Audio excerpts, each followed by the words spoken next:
그의 여름은 유독 지독했습니다. 8월의 태양은 마치 이 땅의 모든 것을 바싹 태워버린 작정인 듯 아침부터 저녁까지 쉼 없이 불볕을 쏟아냈어요. 창문을 열면 숨이 턱 막히는 뜨거운 바람이 훅 밀려 들어왔고 닫으면 닫은 대로 온 집안이 거대한 찜통으로 변해버리는 날들의 연속이었습니다. 거실에 놓인 낡은 선풍기만이 쉴 새 없이 고개를 저으며 제 역할을 해보려 애썼지만 그것이 뿜어내는 바람은 미지근한 입김에 불과했죠. 저는 등줄기를 타고 흐르는 땀을 손등으로 훔치며 거실 바닥에 대자로 뻗어 헐떡이는 손주 녀석을 안쓰럽게 내려다보았습니다.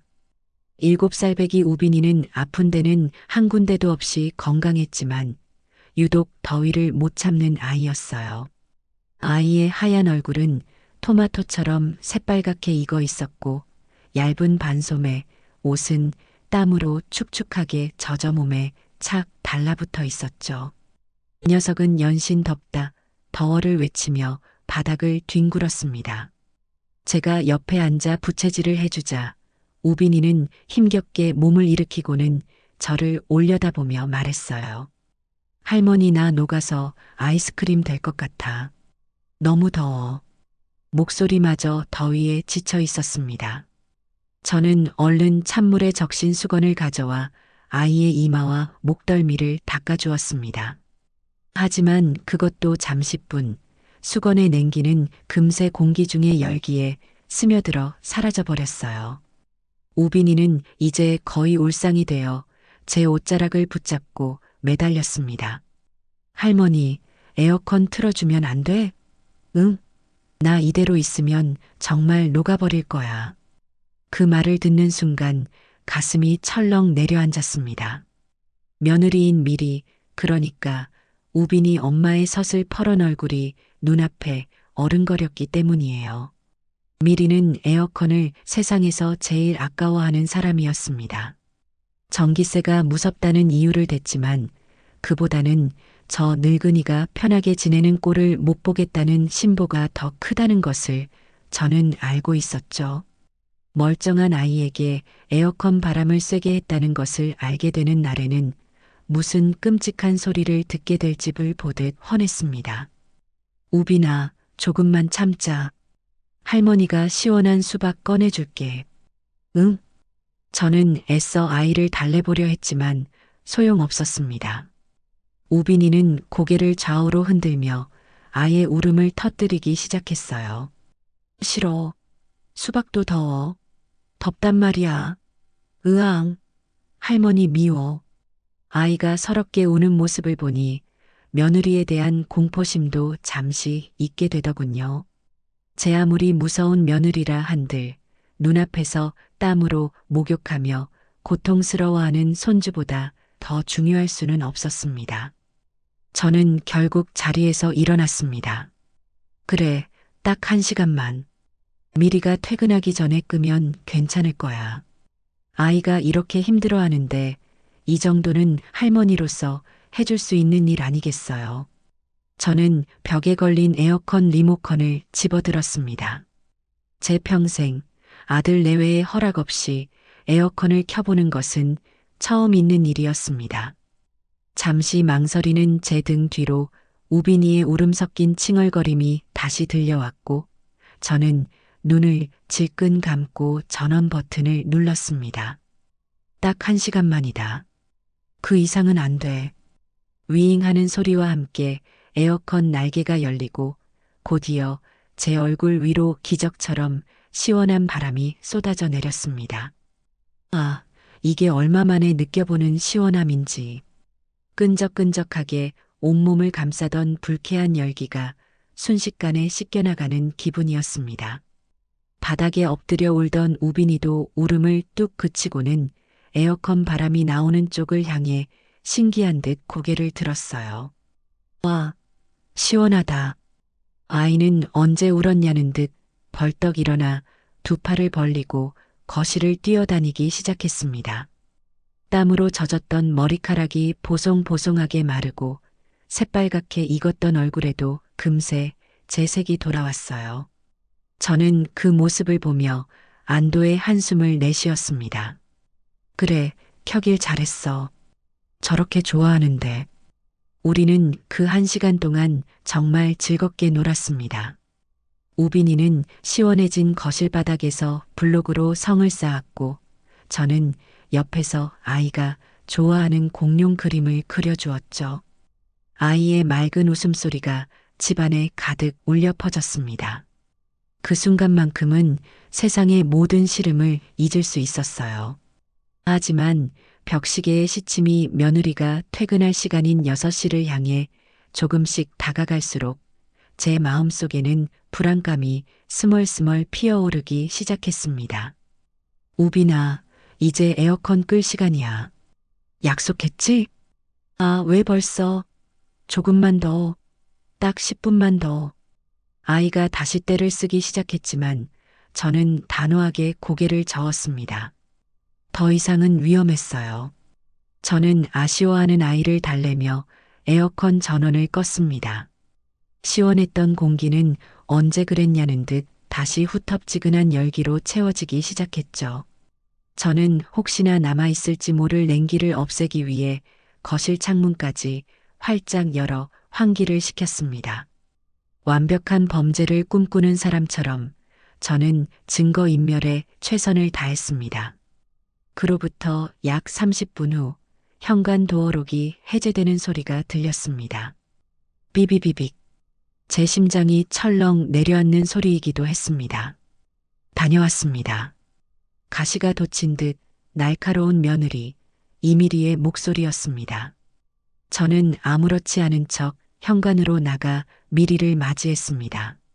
그래, 어서 와라. 밖이 많이 덥지? 미리는 제 인사는 들은 척도 하지 않고 인상을 찌푸리며 집안 공기를 한번 킁킁 맞는 듯 했습니다. 그녀의 예민한 코는 아직 사라지지 않은 미세한 냉기를 감지한 모양이었어요. 그녀의 눈이 저를 향했습니다. 그 눈에는 의심의 빛이 가득했죠. 어머니, 혹시 에어컨 트셨어요? 아니, 안 틀었다. 저도 모르게 거짓말이 튀어나왔습니다. 하지만 그 순간 거실에서 놀던 우빈이가 갑자기 크게 기침을 했습니다. 콜록, 콜록. 마치 신호탄 같았어요. 미리의 눈이 매섭게 빛나며 기침하는 우빈이와 저를 번갈아 쏘아보았습니다.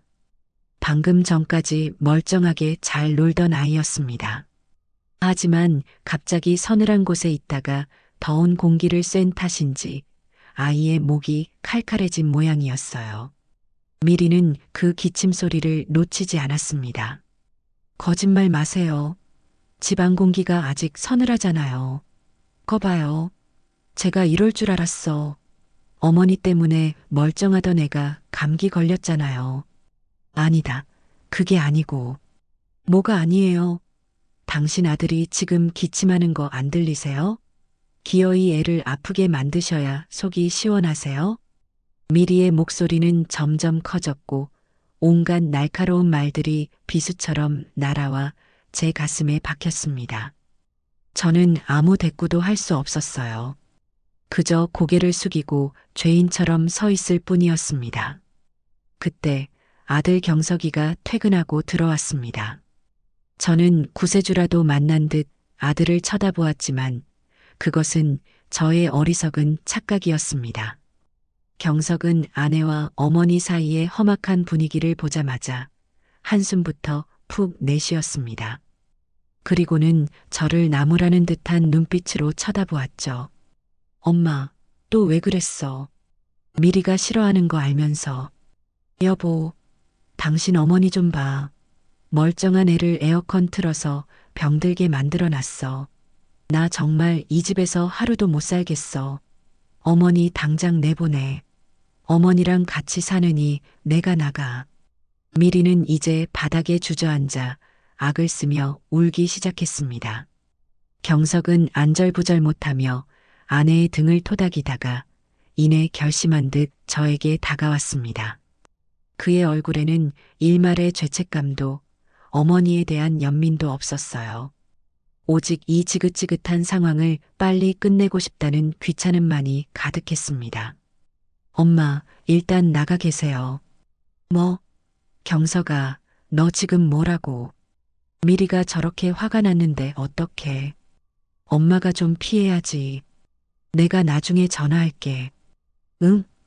아들은 제 팔을 잡아 끌어 현관으로 향했습니다. 저는 저항할 힘도 없었어요. 온몸의 기운이 쑥 빠져나가는 기분이었습니다. 평생을 바쳐 키운 아들이 이제는 마누라 성화에 못 이겨 늙은 어미를 한밤중에 길거리로 내쫓고 있었습니다. 경석은 제 손에 무언가를 억지로 쥐어주었습니다. 꼬깃꼬깃하게 접힌 지폐 한 장이었습니다. 10,000원짜리였습니다. 엄마, 이걸로 근처 사우나라도 가 계세요. 미리가 화 풀리면 내가 연락할게. 그것이 제가 아들에게 들은 마지막 말이었습니다. 철컥하는 소리와 함께 현관문이 닫혔고 저는 아파트의 차가운 복도에 혼자 덩그러니 남겨졌습니다. 방금 전까지 머물렀던 집안의 시원했던 공기는 온데간데였고 훅 끼쳐오는 한여름 밤의 무덥고 습한 공기가 제 숨통을 조여왔습니다. 저는 그 자리에 한참을 서서 닫힌 문만 바라보았어요. 눈물조차 나오지 않았습니다. 그렇게 저의 지옥 같은 밤이 시작되고 있었어요. 철컥. 그 짧고 단단한 소리는 세상이 내게 내리는 사형 선고처럼 들렸습니다. 방금 전까지 내가 몸담고 있던 내 아들의 집, 내 손주의 온기가 남아있던 공간이 이제는 나를 거부하는 차가운 벽이 되어버렸어요. 저는 한참 동안이나 쇳덩이로 변해버린 그 문을 망연자실하게 바라보았습니다. 안에서 들려오는 며느리의 악쓰는 소리도, 아들의 나지막한 변명도, 손주의 울음소리도 이제는 다른 세상의 이야기처럼 아득하게만 느껴졌죠. 끈적하고 후텁지근한 여름밤의 공기가 폐부 깊숙이 들어와 박히는 것 같았습니다. 손에는 아들이 억지로 쥐어준 그의 체온과 나의 모멸감이 뒤섞인 꼬깃꼬깃한 10,000원짜리 지폐 한 장이 전부였어요. 사우나라도 가 계세요. 아들의 목소리가 귓가에 이명처럼 맴돌았습니다. 사우나라. 늙은 어미를 한밤중에 내쫓으면서 주는 돈으로 갈 곳이 고작 사우나란 말인가. 헛웃음이 나왔지만 입술은 경련하듯 떨리기만 할 뿐 아무 소리도 내지 못했어요. 아파트 복도의 희미한 센서등 아래 그림자처럼 우두커니 서 있는 제 모습이 너무나도 처량했습니다. 이웃이라도 마주칠까 두려워 저는 서둘러 비상계단으로 향했습니다. 엘리베이터의 밝은 조명 아래 제 모습을 비출 용기가 나지 않았기 때문이에요. 한 계단, 한 계단 내려갈 때마다 무릎이 시큰거렸지만 그보다 더한 통증이 심장을 짓누르고 있었습니다. 평생을 오르내렸던 이 계단이 오늘따라 어찌나 이리도 멀고 낯선지.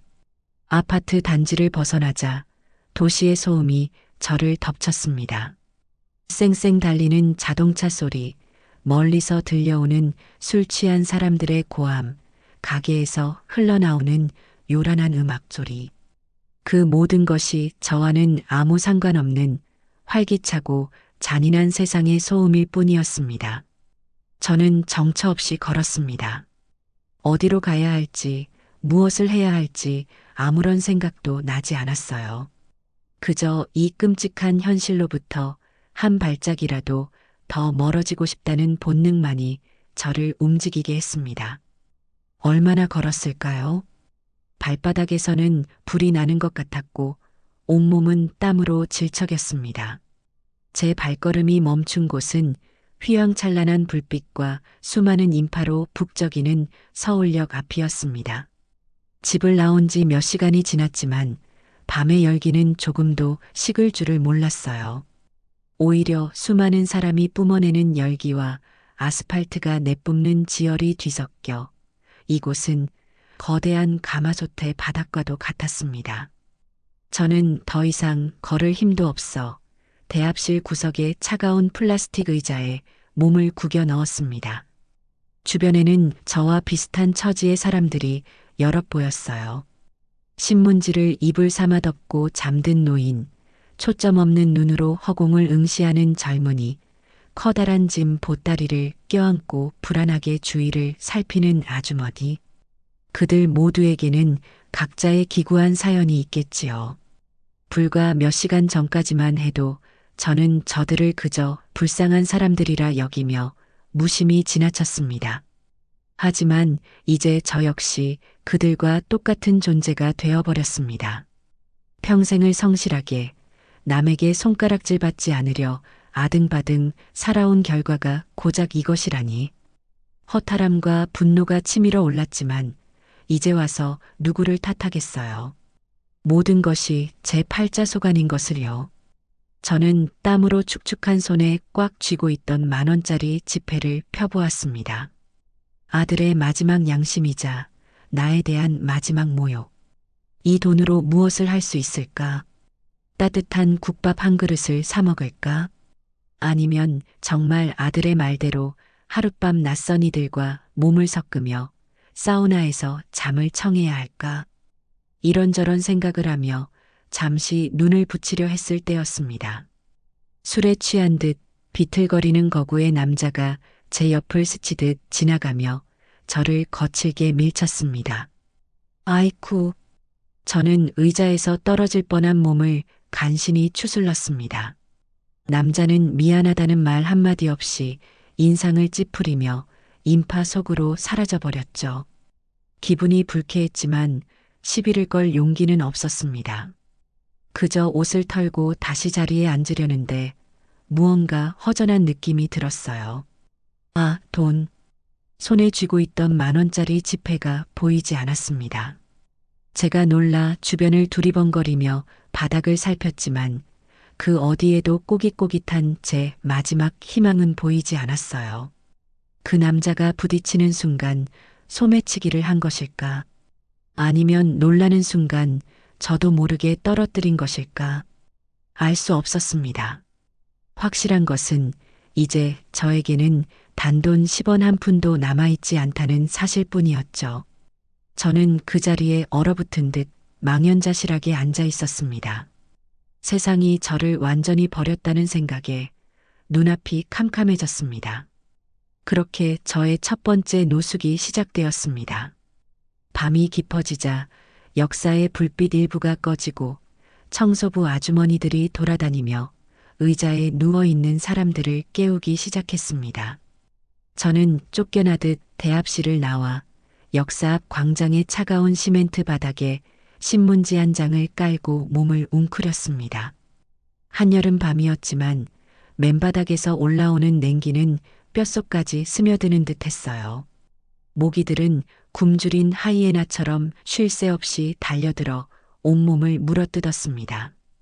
저는 잠을 이룰 수가 없었습니다. 두려움과 서러움 그리고 배고픔에 밤새도록 뒤척여야 했죠. 다음 날 아침 눈을 떴을 때 가장 먼저 저를 반긴 것은 어김없이 내리쬐는 폭염과 지독한 허기였습니다.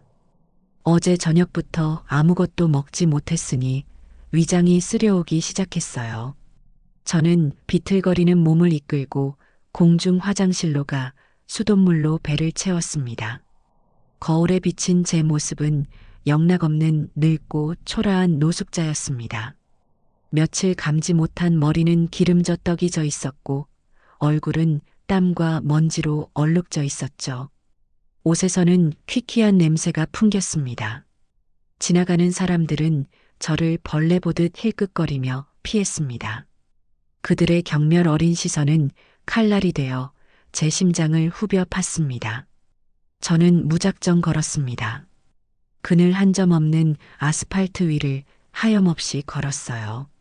빌딩에서 뿜어져 나오는 에어컨 실외기의 뜨거운 바람이 얼굴을 훅 덮칠 때면 어제 저녁까지 제가 있던 시원한 집 안이 떠올라 울컥 눈물이 쏟아질 것 같았습니다. 배고픔과 더위에 시달리다 보니 길가의 음식점 간판만 봐도 헛것이 보일 지경이었어요. 진열장에 놓인 먹음직스러운 빵, 김이 모락모락 나는 찐만두, 시원한 냉면 그릇. 그 모든 것이 저를 조롱하는 신기루처럼 보였습니다. 어디선가 들은 기억이 났습니다. 가난하고 배고픈 사람들에게 공짜로 밥을 나눠주는 곳이 있다고. 저는 지푸라기라도 잡는 심정으로 지나가는 사람에게 물어물어 그곳을 찾아 나섰습니다. 몇 시간을 헤맨 끝에 저는 허름한 골목 안쪽에 길게 늘어선 줄을 발견할 수 있었어요. 바로 무료급식소였습니다. 줄의 맨 끝에는 저처럼 남루한 행색의 노인들과 노숙자들이 가득했습니다. 모두가 지치고 절망적인 표정으로 그저 한 끼의 식사를 위해 땡볕 아래 묵묵히 서 있었죠. 저도 그 줄의 맨 끝에 섰습니다. 기다리는 한 시간은 마치 1년처럼 길게 느껴졌어요. 뜨거운 햇살이 정수리를 그대로 내리쬐는 것 같았고 현기증이 나 몇 번이나 주저앉을 뻔했습니다. 마침내 제 차례가 되어 식판을 받아들었을 때 저는 거의 울음을 터뜨릴 뻔했어요. 식판 위에는 멀건 된장국과 누렇게 변색된 김치, 그리고 보리알이 섞인 밥 한 덩이가 전부였습니다. 하지만 지금 저에게는 세상 그 어떤 진수성찬보다도 귀한 음식이었습니다. 저는 급식소 구석에 쭈그리고 앉아 허겁지겁 밥을 입에 밀어 넣었습니다. 모래알을 씹는 것처럼 아무 맛도 느껴지지 않았지만 그저 살아야 한다는 일념 하나로 꾸역꾸역 음식을 삼켰어요. 한참을 그렇게 먹고 있는데 저도 모르게 눈물이 식판 위로 툭툭 떨어졌습니다. 며느리에게 쫓겨났을 때도, 아들에게 버림받았을 때도, 가진 돈을 모두 잃어버렸을 때도 흐르지 않았던 눈물이었습니다.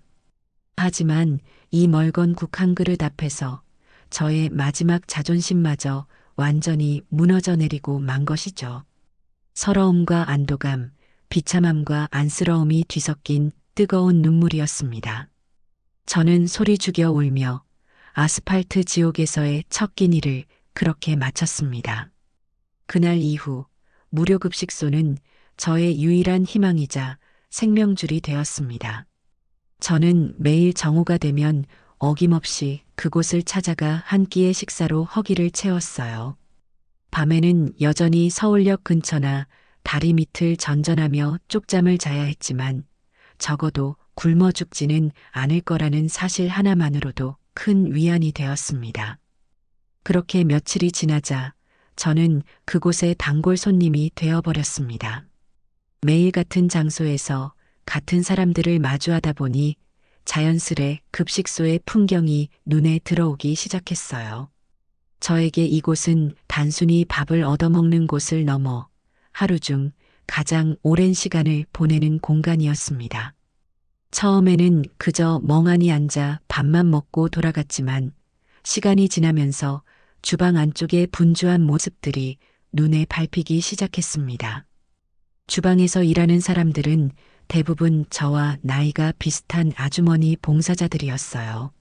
모두가 좋은 마음으로 땀 흘려 일하고 있었지만 평생을 주방에서 살아온 제 눈에는 안타까운 점들이 한두 가지가 아니었습니다. 야채를 다듬는 손길은 너무나도 비효율적이었습니다. 멀쩡히 먹을 수 있는 부분을 너무 많이 잘라내 버리거나 무채를 썰어도 그 굵기가 제각각이라 볼품이 없었죠. 양념을 하는 모습은 더 가관이었습니다. 그저 커다란 통에 고춧가루와 소금, 간장을 들이붓고 되는 대로 버무리는 수준이었어요. 그러니 매일 나오는 반찬이 맛이 없을 수밖에요. 국은 또 어떻고요. 그저 맹물에 된장만 푼 듯 아무런 깊은 맛도 느껴지지 않았습니다. 아이고, 저 물을 저렇게 썰면 어떡하나.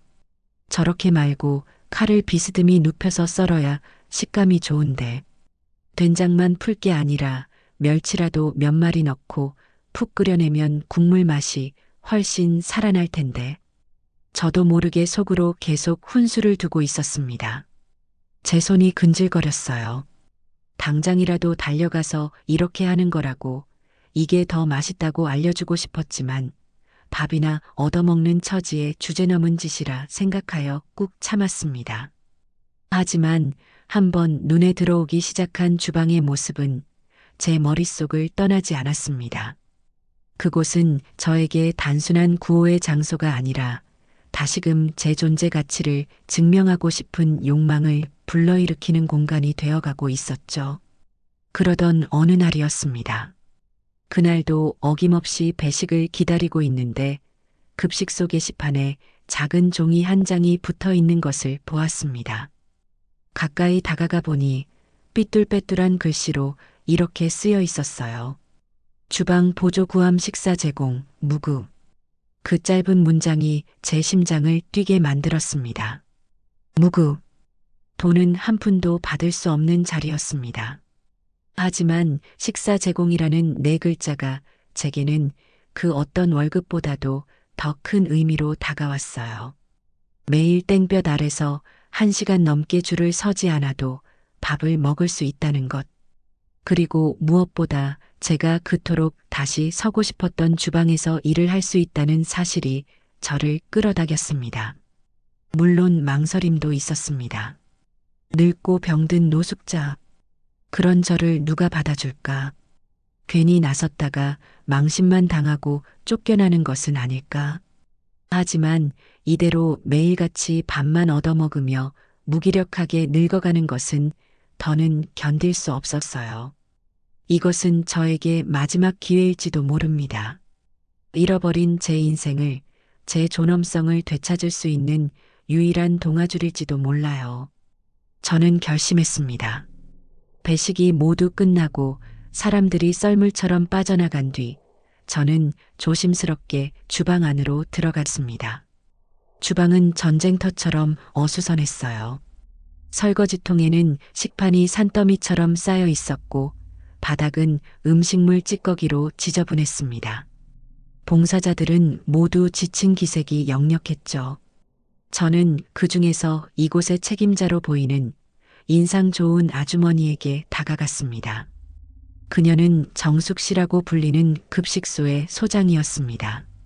저 소장님, 드릴 말씀이 있어서요. 제 목소리는 저도 모르게 기어들어가고 있었습니다. 정숙 씨는 저를 위아래로 한번 훑어보더니 귀찮다는 듯 물었어요.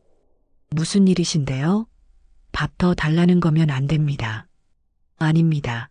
그게 아니라 저기 붙은 구인 공고를 보고 왔습니다. 제 말에 정숙 씨의 눈이 동그래졌습니다. 그녀는 저의 남루한 행색을 다시 한번 훑어보더니 믿을 수 없다는 표정을 지었어요. 일하시겠다고요? 할머니 연세에 이런 험한 일이 괜찮으시겠어요? 돈도 안 나오는 자리인데. 괜찮습니다. 돈은 필요 없습니다. 그저 새끼 밥만 먹여주시면 됩니다. 저는 간절하게 말했습니다. 제 평생 누구에게 이렇게 간절하게 무언가를 부탁해 본 적이 있었나 싶었어요. 아들 장가 보낼 때 사돈댁에 잘 봐달라고 머리를 조아렸던 것 말고는 없었던 것 같습니다. 저 다른 건 몰라도 밥값은 꼭 하겠습니다. 음식 만드는 일이라면 젊었을 때부터 식당 일도 오래 했고 누구보다 잘할 수 있습니다. 제발 저에게 일할 기회를 한번 주십시오. 저의 간절한 눈빛에서 무언가를 읽은 것일까요? 정숙 씨는 한참 동안 저를 말없이 바라보더니 이내 깊은 한숨을 내쉬며 말했습니다. 알겠습니다. 그렇게까지 말씀하시는데 한번 해보세요. 대신 힘들다고 하루 만에 도망가시면 안 됩니다. 내일부터 당장 설거지부터 시작하세요. 정말 감사합니다, 소장님. 정말 감사합니다. 저는 저도 모르게 정숙 씨의 손을 덥석 잡고 몇 번이고 고개를 숙였습니다. 그녀는 제게 낡았지만 깨끗한 앞치마 하나를 건네주었습니다. 저는 그 앞치마를 받아들고는 마치 천군만마라도 얻은 듯 가슴이 벅차올랐습니다. 이것은 단순한 앞치마가 아니었어요. 거리로 내쫓긴 후 제가 처음으로 얻은 저의 자리이자 다시 시작할 수 있다는 희망의 증표였습니다. 저는 그날 밤 오랜만에 다리 밑이 아닌 급식소 구석의 작은 창고에서 잠을 청했습니다. 비록 딱딱하고 추운 바닥이었지만 제 마음은 그 어느 때보다도 따뜻하고 평온했습니다. 다음 날 새벽 저는 동이 트기도 전에 일어나 주방으로 향했습니다. 어제 받은 앞치마를 정갈하게 두르고 소매를 셔츠 걷어붙였어요. 아직 아무도 출근하지 않은 텅 빈 주방.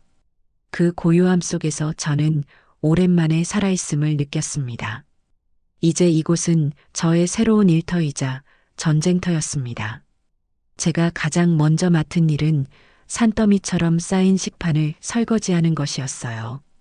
어젯밤 봉사자들이 대충 물에만 헹궈놓고 간 것이라 밥풀과 음식물 찌꺼기가 덕지덕지 붙어 있었습니다. 보통 사람이라면 시작도 하기 전에 질려버릴 양이었지만 저는 이상하게도 힘이 솟았습니다.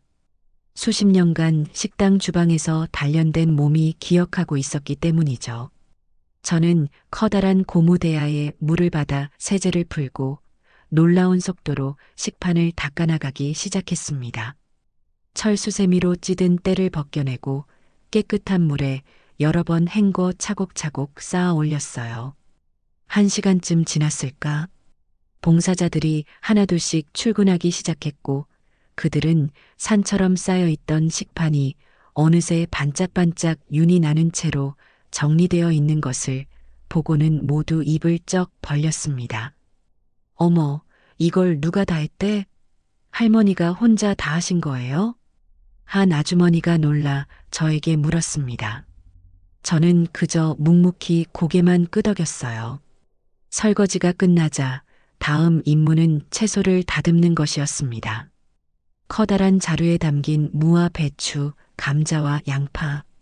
저는 주방 한쪽에 자리를 잡고 앉아 칼을 잡았습니다.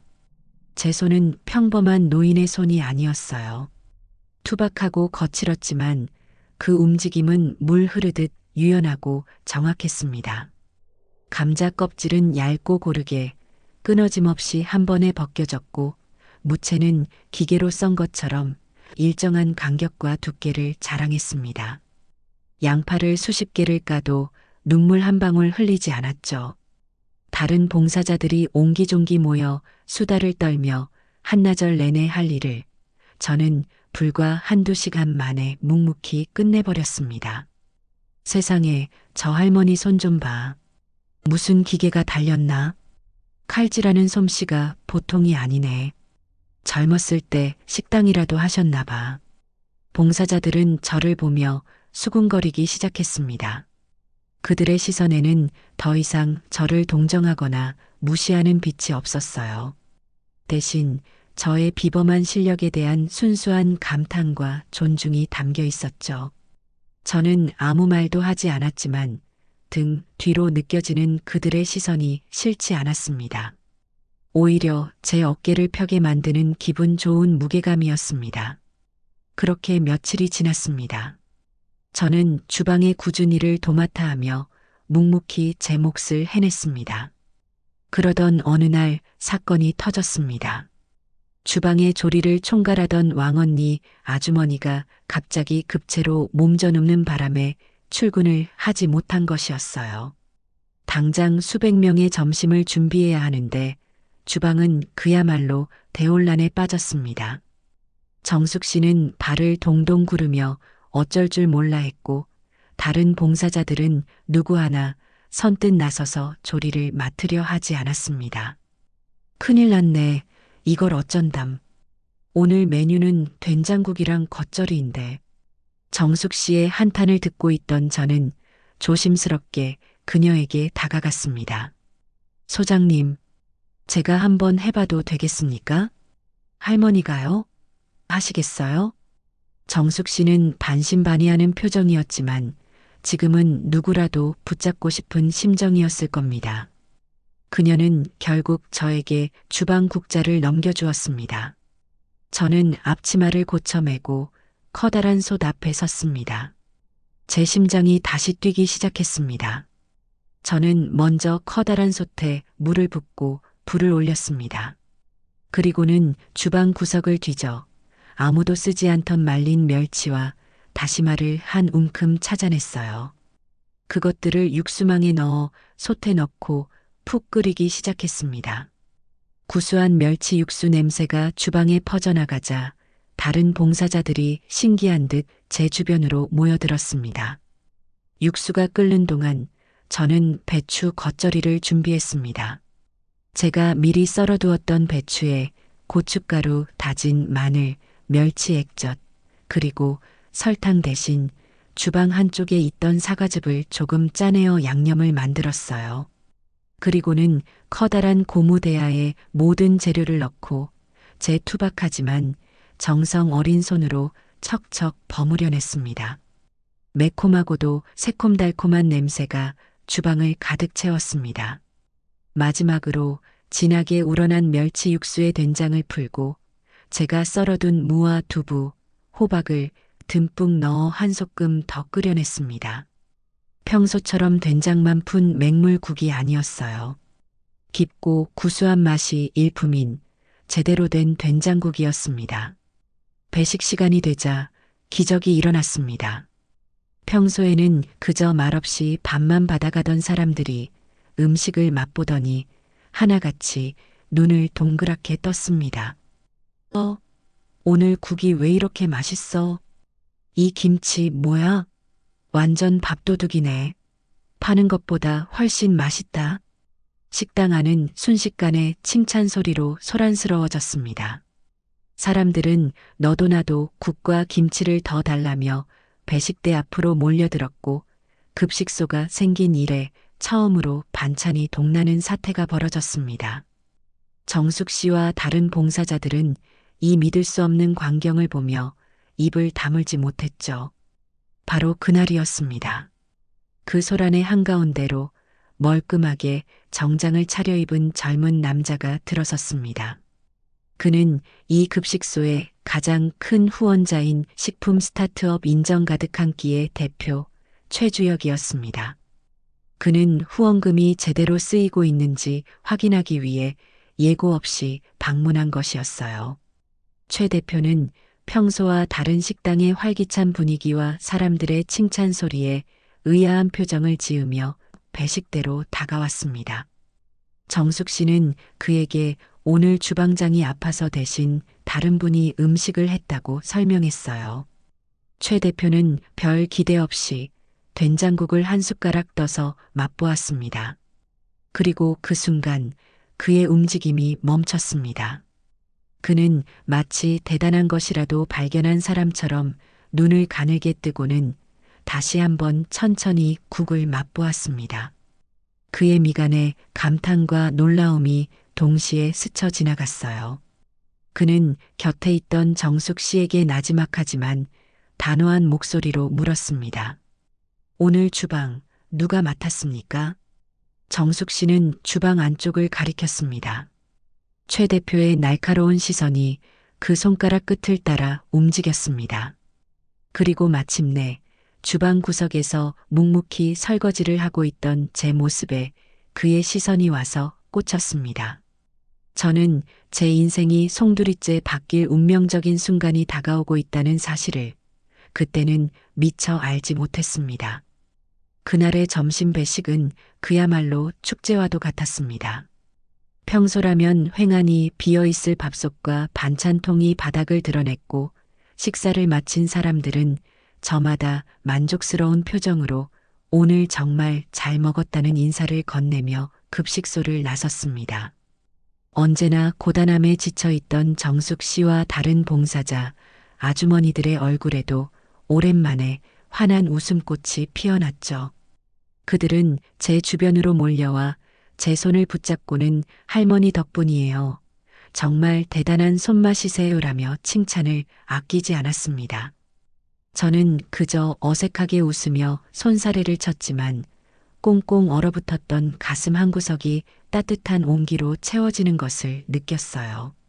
며느리에게 온갖 구박을 받으며 주방에 설 때와는 전혀 다른 온전한 기쁨과 보람이었습니다. 모든 소란이 끝나고 저는 다시 제자리로 돌아와 산더미처럼 쌓인 그릇들을 묵묵히 닦기 시작했습니다. 시끄럽던 식당이 조용해지자 다시금 제 처지가 떠올라 마음이 복잡해졌어요. 오늘 하루의 작은 성공이 과연 내일의 저를 보장해 줄 수 있을까? 이 기쁨은 그저 찰나의 신기루에 불과한 것이 아닐까? 그런 상념에 빠져 있는데 누군가 제 옆으로 다가와 서는 기척이 느껴졌습니다. 고개를 들어보니 아까 그 멀끔한 정장의 젊은 남자 최주혁 대표가 저를 가만히 내려다보고 있었습니다. 어르신, 그의 목소리는 낮고 정중했습니다. 저는 저를 부르는 것이라 생각지 못하고 다시 설거지에 집중하려 했어요. 저 같은 노숙자에게 말을 걸 리가 없다고 생각했기 때문이죠. 잠시 말씀 좀 나눌 수 있겠습니까? 김연자 어르신. 그가 제 이름을 부르는 순간 제 손이 멈칫했습니다. 제 이름을 어떻게 알았을까? 아까 정숙 씨에게 물어본 모양이었습니다. 저는 고무장갑을 낀 축축한 손을 어찌할 바를 몰라 하며 그를 올려다보았습니다. 그의 눈빛에는 조금의 동정이나 가벼움도 없었어요. 마치 귀한 장인을 대하는 듯한 진지하고 예리한 눈빛이었습니다. 오늘 된장국 정말 인상 깊었습니다. 혹시 육수에 멸치 말고 다른 비법이라도 있으셨습니까? 보통 된장국에서 날 수 없는 깊은 감칠맛이 느껴져서요. 그의 질문은 저의 허를 찔렀습니다. 그는 단순히 맛있다고 말하는 것이 아니었어요. 맛의 핵심을 정확히 꿰뚫어 보고 있었습니다. 저는 잠시 망설이다가 나지막이 대답했습니다. 비법이랄 것까지야 말린 표고버섯 기둥이랑 무 껍질을 좀 넣고 우렸습니다. 버리는 것들이지만 잘 우리면 맛이 깊어지거든요. 제 대답에 최 대표의 눈이 살짝 커지며 빛을 발했습니다. 그는 고개를 끄덕이며 감탄했어요. 역시 그랬군요. 버려지는 재료에서 최고의 맛을 끌어내는 지혜라니. 어르신, 이 손맛은 여기서만 머물기엔 너무나 큰 재능입니다. 그는 저를 데리고 급식소방 근처의 조용한 찻집으로 향했습니다. 제가 이런 곳에 와본 것이 얼마만인지 어색해하는 저를 위해 그는 따뜻한 대추차 한 잔을 시켜주었어요. 향긋한 차 향기가 코끝을 맴돌자 긴장으로 굳어있던 몸이 조금은 풀리는 듯 했습니다. 최 대표는 맞은편에 앉아 차분하지만 열정적인 목소리로 자신의 이야기를 시작했습니다. 제 회사의 이름은 인정 가득한 끼입니다. 이름 그대로 사람들에게 바르고 건강한 한 끼를 제공하는 것을 목표로 하고 있죠. 요즘 세상에는 빠르고 자극적인 음식들이 넘쳐나지만 저는 그럴수록 사람들이 진정으로 그리워하는 것은 집밥이라고 믿습니다. 어머니가 할머니가 해주시던 바로 그 맛. 첨가물이나 기교 없이 좋은 재료와 정성만으로 낸 깊은 맛말입니다. 그는 잠시 말을 멈추고 저를 진지하게 바라보았습니다. 오늘 어르신의 된장국에서 저는 제가 그토록 찾아 헤매던 바로 그 맛을 보았습니다. 돌아가신 저희 할머니가 끓여주시던 된장국과 똑같은 맛이 났어요. 그건 단순한 레시피로 흉내낼 수 있는 맛이 아닙니다. 오랜 세월과 경험이 녹아든 그야말로 손맛 그 자체죠. 저는 그저 찻잔만 내려다보며 아무 말도 할 수 없었습니다. 그가 하려는 말이 무엇인지 짐작조차 가지 않았기 때문이에요. 어르신, 저희 회사와 함께 일하시죠. 그의 입에서 나온 말은 저의 예상을 완전히 뛰어넘는 것이었습니다. 저는 제 귀를 의심하며 고개를 들었어요. 네, 제가 무슨 일을... 저희 인정 가득한 끼에서 새로 출시할 프리미엄 한식 가정 간편식 라인의 제품 개발 고문이 되어 주십시오. 어르신의 손맛과 지혜를 저희 제품에 그대로 담아내고 싶습니다. 어르신께서 수십 년간 쌓아오신 모든 것을 이제는 세상 사람들에게 선보일 때입니다. 그의 제안은 너무나도 황당하게 들렸습니다. 길거리 노숙자에게 대뜸 회사 고문직을 제안하다니. 혹시 이 젊은이가 나를 상대로 무슨 사기를 치려는 것은 아닐까? 제 얼굴에 떠오른 의심을 읽은 듯 최 대표는 더욱 구체적인 조건을 제시하기 시작했습니다. 물론 정식 직원으로 채용하는 겁니다. 어르신의 경력과 실력에 걸맞은 최고의 대우를 해드릴 생각입니다. 4대 보험은 기본이고 연봉은 우선 초봉으로 5천만 원을 생각하고 있습니다. 그리고 당장 지내실 곳이 마땅치 않으실 테니 회사에서 깨끗한 오피스텔도 하나 마련해 드리겠습니다. 연봉 5천만 원, 그리고 오피스텔. 제 평생 만져본 적도 살아본 적도 없는 세상의 이야기였습니다. 저는 너무나도 비현실적인 제안에 오히려 헛웃음이 나왔습니다. 대표님, 저를 뭘로 보시고 그런 제안을 하시는 겁니까? 저는 그저 길거리에서 밥이나 얻어먹는 늙은이일 뿐입니다. 저 같은 사람을 어떻게 믿고, 제가 믿는 것은 어르신의 처지가 아니라 어르신의 손맛과 그 안에 담긴 진정성입니다. 저는 사람 보는 눈은 꽤 정확한 편입니다. 어르신은 절대로 평범한 분이 아니세요. 그의 눈빛은 흔들림 없이 단호했습니다. 그의 진심이 조금씩 제 마음에 파고들기 시작했어요. 하지만 수십 년간 세상에 치이고 가장 믿었던 아들에게마저 버림받은 제가 어찌 낯선 젊은이의 호의를 섣불리 믿을 수 있겠어요. 저는 결국 고개를 저었습니다. 과분한 제안이지만 저는 받아들일 수 없습니다. 제 거절에도 최 대표는 실망한 기색 없이 자신의 지갑에서 카드키 하나와 작은 휴대폰 하나를 꺼내 테이블 위에 올려놓았습니다. 알겠습니다. 갑작스러운 제안에 당황스러우실 겁니다. 그러니 오늘 하룻밤만이라도 편안한 곳에서 푹 쉬시면서 다시 한번 생각해 주십시오. 이것은 근처 비즈니스 호텔의 카드키입니다. 제가 미리 비용을 지불해 두었습니다. 그리고 이 휴대폰으로 내일 아침까지 어르신의 결정을 알려주셨으면 합니다. 만약 거절하신다면 그대로 떠나셔도 좋습니다. 절대 어르신을 귀찮게 하지 않겠습니다.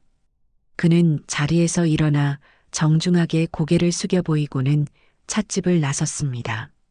테이블 위에는 따뜻한 온기가 채 식지 않은 대추차와 제 인생을 통째로 바꿀 수도 있는 호텔 카드 키와 휴대폰이 덩그러니 놓여 있었습니다. 저는 한참 동안이나 그 두 개의 물건을 멍하니 바라보았습니다. 그날 밤 저는 난생 처음으로 푹신하고 깨끗한 호텔 침대에 누웠습니다. 몇 주 만에 처음으로 뜨거운 물로 샤워를 하고 보송보송한 가운을 걸치니 비로소 제가 인간이라는 사실이 실감났어요. 거리의 악취와 냉기 대신 은은한 향기와 쾌적한 온도가 저를 감쌌습니다. 이 모든 것이 마치 꿈처럼 느껴졌어요. 하지만 이 꿈은 내일 아침이면 사라져버릴지도 모릅니다. 저는 밤새 한숨도 자지 못하고 고민에 빠졌습니다. 최주혁이라는 젊은 대표의 제안. 과연 믿어도 되는 것일까? 만약 그의 말이 모두 거짓이고 저를 이용하려는 속셈이라면 어떡하지? 하지만 만약 그의 말이 모두 진실이라면 이대로 그의 제안을 거절하고 다시 거리로 나간다면 저는 평생을 다리밑과 급식소를 전전하며 비참하게 생을 마감하게 될지도 모릅니다. 저에게는 더 이상 잃을 것이 없었어요. 바닥까지 떨어진 인생, 여기서 더 나빠질 것이 무엇이 있겠어요. 창밖으로 동이 트기 시작하는 것을 보며 저는 자리에서 일어났습니다. 그리고 거울 앞에 섰어요. 거울 속에는 낯선 노파가 저를 바라보고 있었습니다. 머리는 희끗희끗하고 얼굴에는 깊은 주름이 가득했지만 그 눈빛만은 아직 죽지 않았다고 제 스스로에게 말해주고 싶었습니다. 저는 제 투박하고 거친 두 손을 내려다보았습니다. 평생을 가족을 위해 그리고 손님들을 위해 음식을 만들었던 손. 아들과 며느리에게는 구박만 받던 이 손이 누군가에게는 재능이고 가치가 될 수 있다니. 저는 결심했습니다. 이것이 사기이든 아니든 한번 부딪혀 보기로. 저는 테이블 위에 놓여 있던 휴대폰을 집어들었습니다. 그리고 최주혁 대표의 번호로 떨리는 손가락을 움직여 통화 버튼을 눌렀습니다. 신호음이 몇 번 울린 뒤 곧이어 그의 차분한 목소리가 들려왔습니다. 여보세요. 저는 깊게 숨을 한번 들이마시고 제 평생 가장 큰 용기를 내어 입을 열었습니다. 대표님, 저 김연자입니다. 다음 날 아침 최주혁 대표는 약속된 시간에 호텔 앞으로 저를 데리러 왔습니다.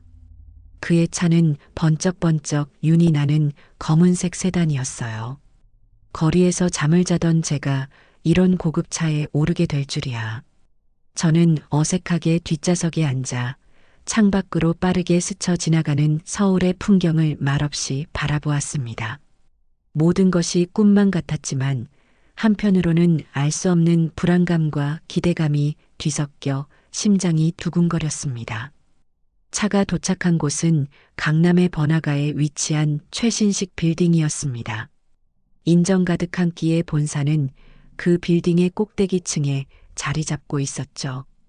통유리로 된 사무실에 들어서자 젊고 활기찬 직원들이 분주하게 움직이는 모습이 보였습니다. 모두가 저를 신기한 눈으로 쳐다보는 것 같아 저도 모르게 고개가 숙여졌어요. 최 대표는 그런 저를 데리고 가장 안쪽에 있는 R&D 연구실이라는 팻말이 붙은 곳으로 향했습니다. 문이 열리자 제 눈앞에 놀라운 광경이 펼쳐졌습니다. 제가 평생 일했던 식당 주방과는 완전히 다른, 마치 병원의 수술실처럼 깨끗하고 번쩍이는 스테인리스 주방이었어요. 온갖 첨단 조리 기구들과 실험 장비들이 즐비하게 늘어서 있었고 하얀 가운을 입은 젊은 연구원들이 무언가에 열중하고 있었습니다. 여기가 앞으로 어르신께서 일하실 곳입니다.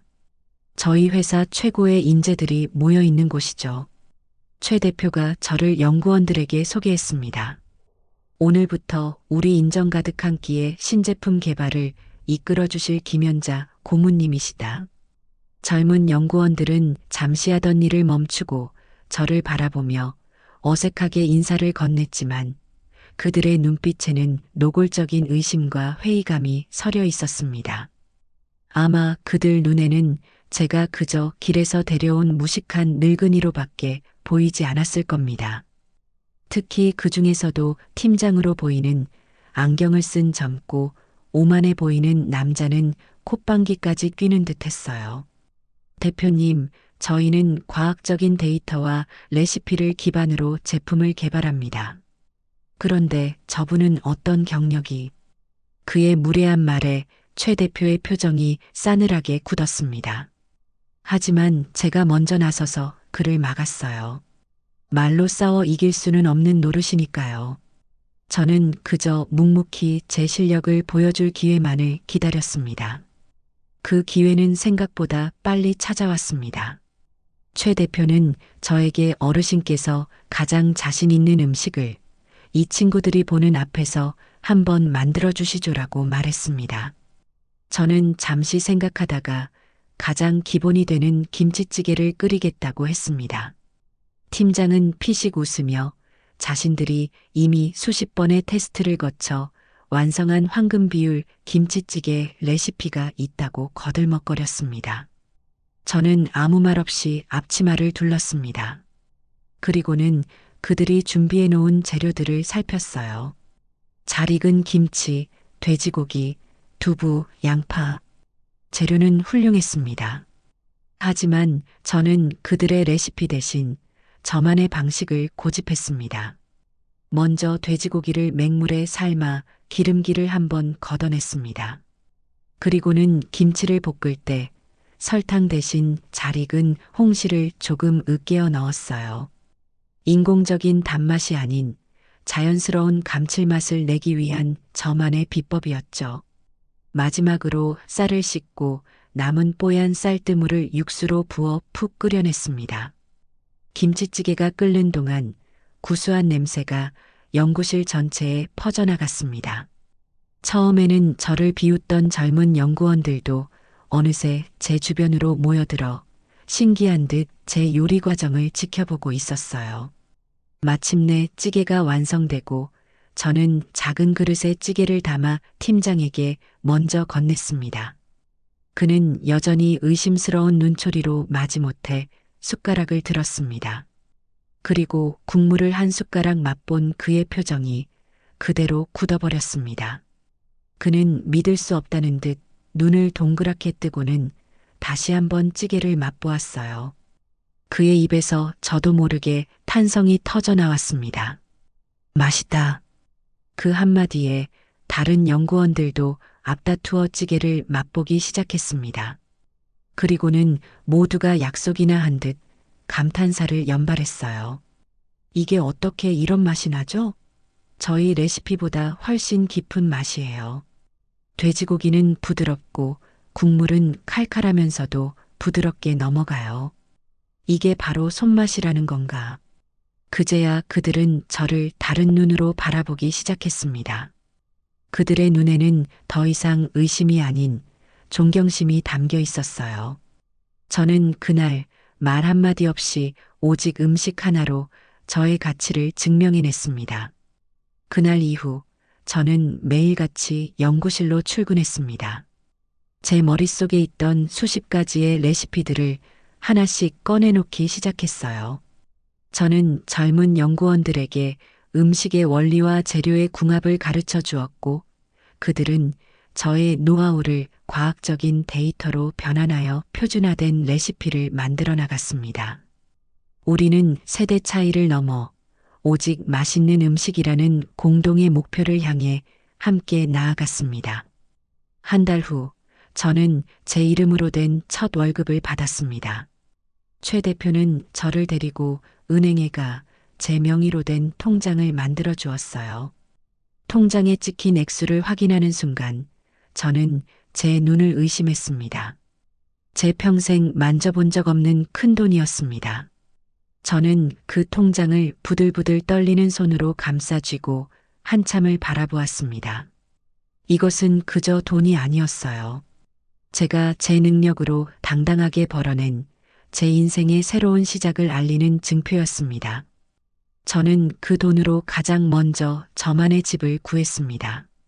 최 대표가 소개해준 부동산을 통해 햇살이 잘 드는 깨끗한 원룸 오피스텔을 월세로 계약했어요. 비록 작고 낡은 곳이었지만 그곳은 온전히 저만의 공간이었습니다. 저는 새로 산 냄비와 그릇으로 저 자신을 위한 첫 번째 밥상을 차렸습니다. 따뜻한 밥과 제가 끓인 된장국. 소박한 밥상이었지만 눈물이 날 만큼 맛있었습니다. 내 집에서 내 손으로 나를 위해 차린 밥을 먹는다는 것이 이토록 행복한 일인 줄 예전에는 미처 몰랐습니다. 그렇게 저의 새로운 삶이 안정을 찾아갈 무렵이었습니다. 어느 날 저녁 낯선 번호로 전화 한 통이 걸려왔습니다. 무심코 전화를 받았는데 수화기 너머로 너무나도 익숙한, 그러나 이제는 듣고 싶지 않은 목소리가 들려왔습니다. 아들 경석이었습니다. 엄마, 나 경석이야. 엄마 맞아? 어떻게 제 번호를 알았는지 친척 중 누군가가 알려준 모양이었습니다. 그의 목소리는 놀라움으로 가득 차 있었어요. 아마 길거리에서 죽었을 거라 생각했던 늙은 어미가 멀쩡히 살아 전화를 받는다는 사실이 믿기지 않았을 겁니다. 그래, 나다. 무슨 일이냐? 제 목소리는 차갑게 나갔습니다. 하지만 아들은 제 냉랭한 반응은 아랑곳하지 않고 다짜고짜 본론을 꺼냈습니다. 엄마, 정말이야? 강남에 있는 큰 회사에 다닌다며? 돈도 많이 번다면서? 그래서, 아니, 다행이다 싶어서 그렇지. 사실은 말이야, 요즘 돈이 좀 부족해서 엄마가 이제 돈 좀 버니까 우리 좀 도와줘야 하지 않겠어? 저는 기가 막혀서 아무 말도 할 수가 없었습니다. 한여름 밤에 저를 매몰차게 내쫓을 때는 언제고, 이제 와서 돈이 필요하니 도와달라니. 그의 목소리에는 일말의 미안함이나 죄책감도 없었어요. 오직 뻔뻔하고 이기적인 탐욕만이 가득했습니다. 집도 더 넓은 데로 옮겨야 하는데 엄마가 5천만 원만 좀 보태줘. 응? 엄마도 아들 며느리 잘 사는 모습 봐야 좋잖아. 그 말을 듣는 순간 제 머릿속에서 무언가 툭 하고 끊어지는 소리가 났습니다. 그동안 억눌러왔던 분노와 배신감이 한꺼번에 폭발할 것 같았어요. 저는 이를 악물고 제 안의 화를 억누르며 나지막이 말했습니다. 꿈 깨라. 그리고는 더 이상 아무 대꾸도 없이 전화를 끊어버렸습니다. 수화기를 내려놓은 제 손이 부들부들 떨리고 있었어요.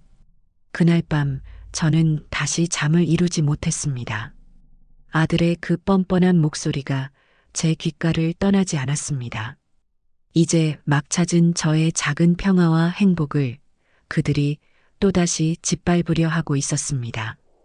안 돼. 더 이상은 당하고만 있지 않을 거야. 그들에게 반드시 죗값을 치르게 하리라. 복수라는 차가운 불꽃이 제 마음속에서 조용히, 그러나 그 어느 때보다도 뜨겁게 타오르기 시작했습니다. 아들과의 통화 이후 제 삶의 목표는 명확해졌습니다. 첫째는 인정 가득한 끼에서 저의 모든 것을 쏟아부어 성공하는 것, 그리고 둘째는 그 성공을 바탕으로 아들 내외에게 가장 처절하고 완벽한 복수를 선사하는 것이었죠. 제 마음속에 타오르기 시작한 복수심은 저를 더욱 강하게 만들었습니다. 저는 밤낮을 가리지 않고 신제품 개발에 몰두했습니다.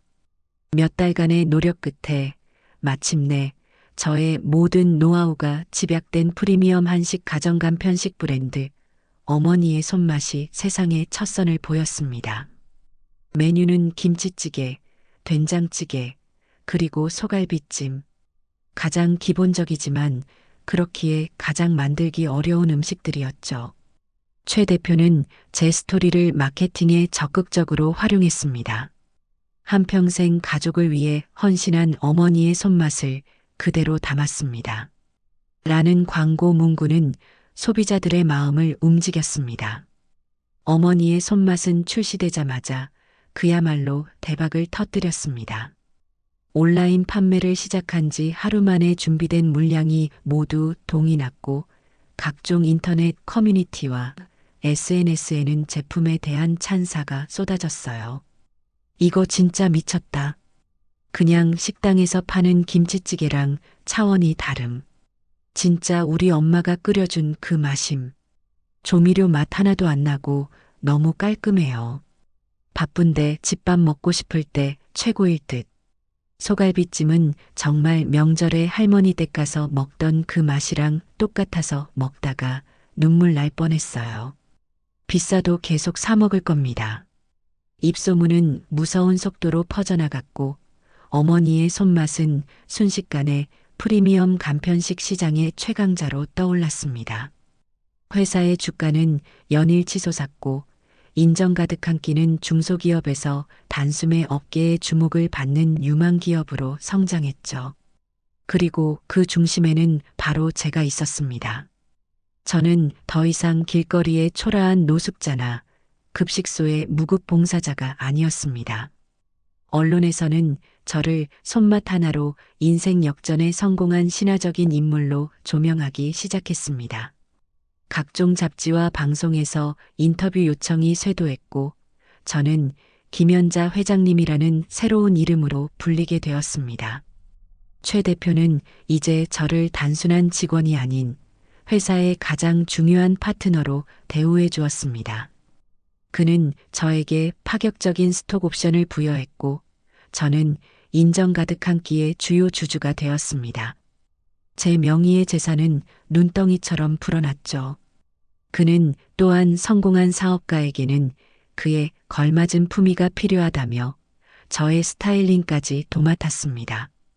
회장님, 이제는 옷차림에도 신경을 쓰셔야 합니다. 회장님의 모습이 곧 우리 회사의 얼굴이니까요. 그는 저를 데리고 최고급 백화점으로 가 머리부터 발끝까지 저를 바꾸어 놓았습니다.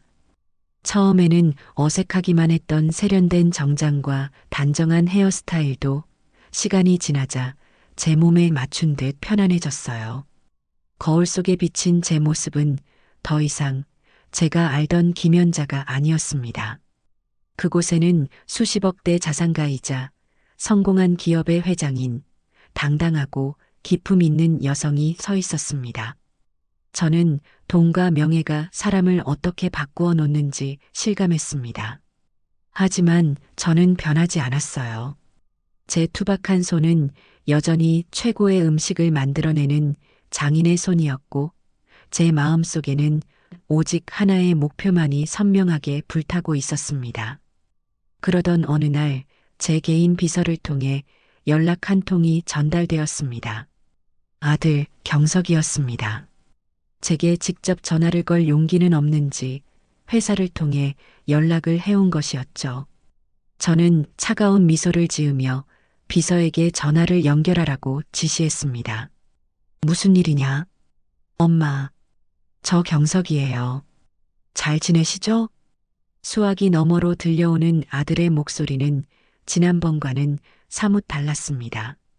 제 성공에 대한 소식을 이제는 확실히 알게 된 듯 그의 목소리에는 비굴한 아첨의 기운이 섞여 있었어요.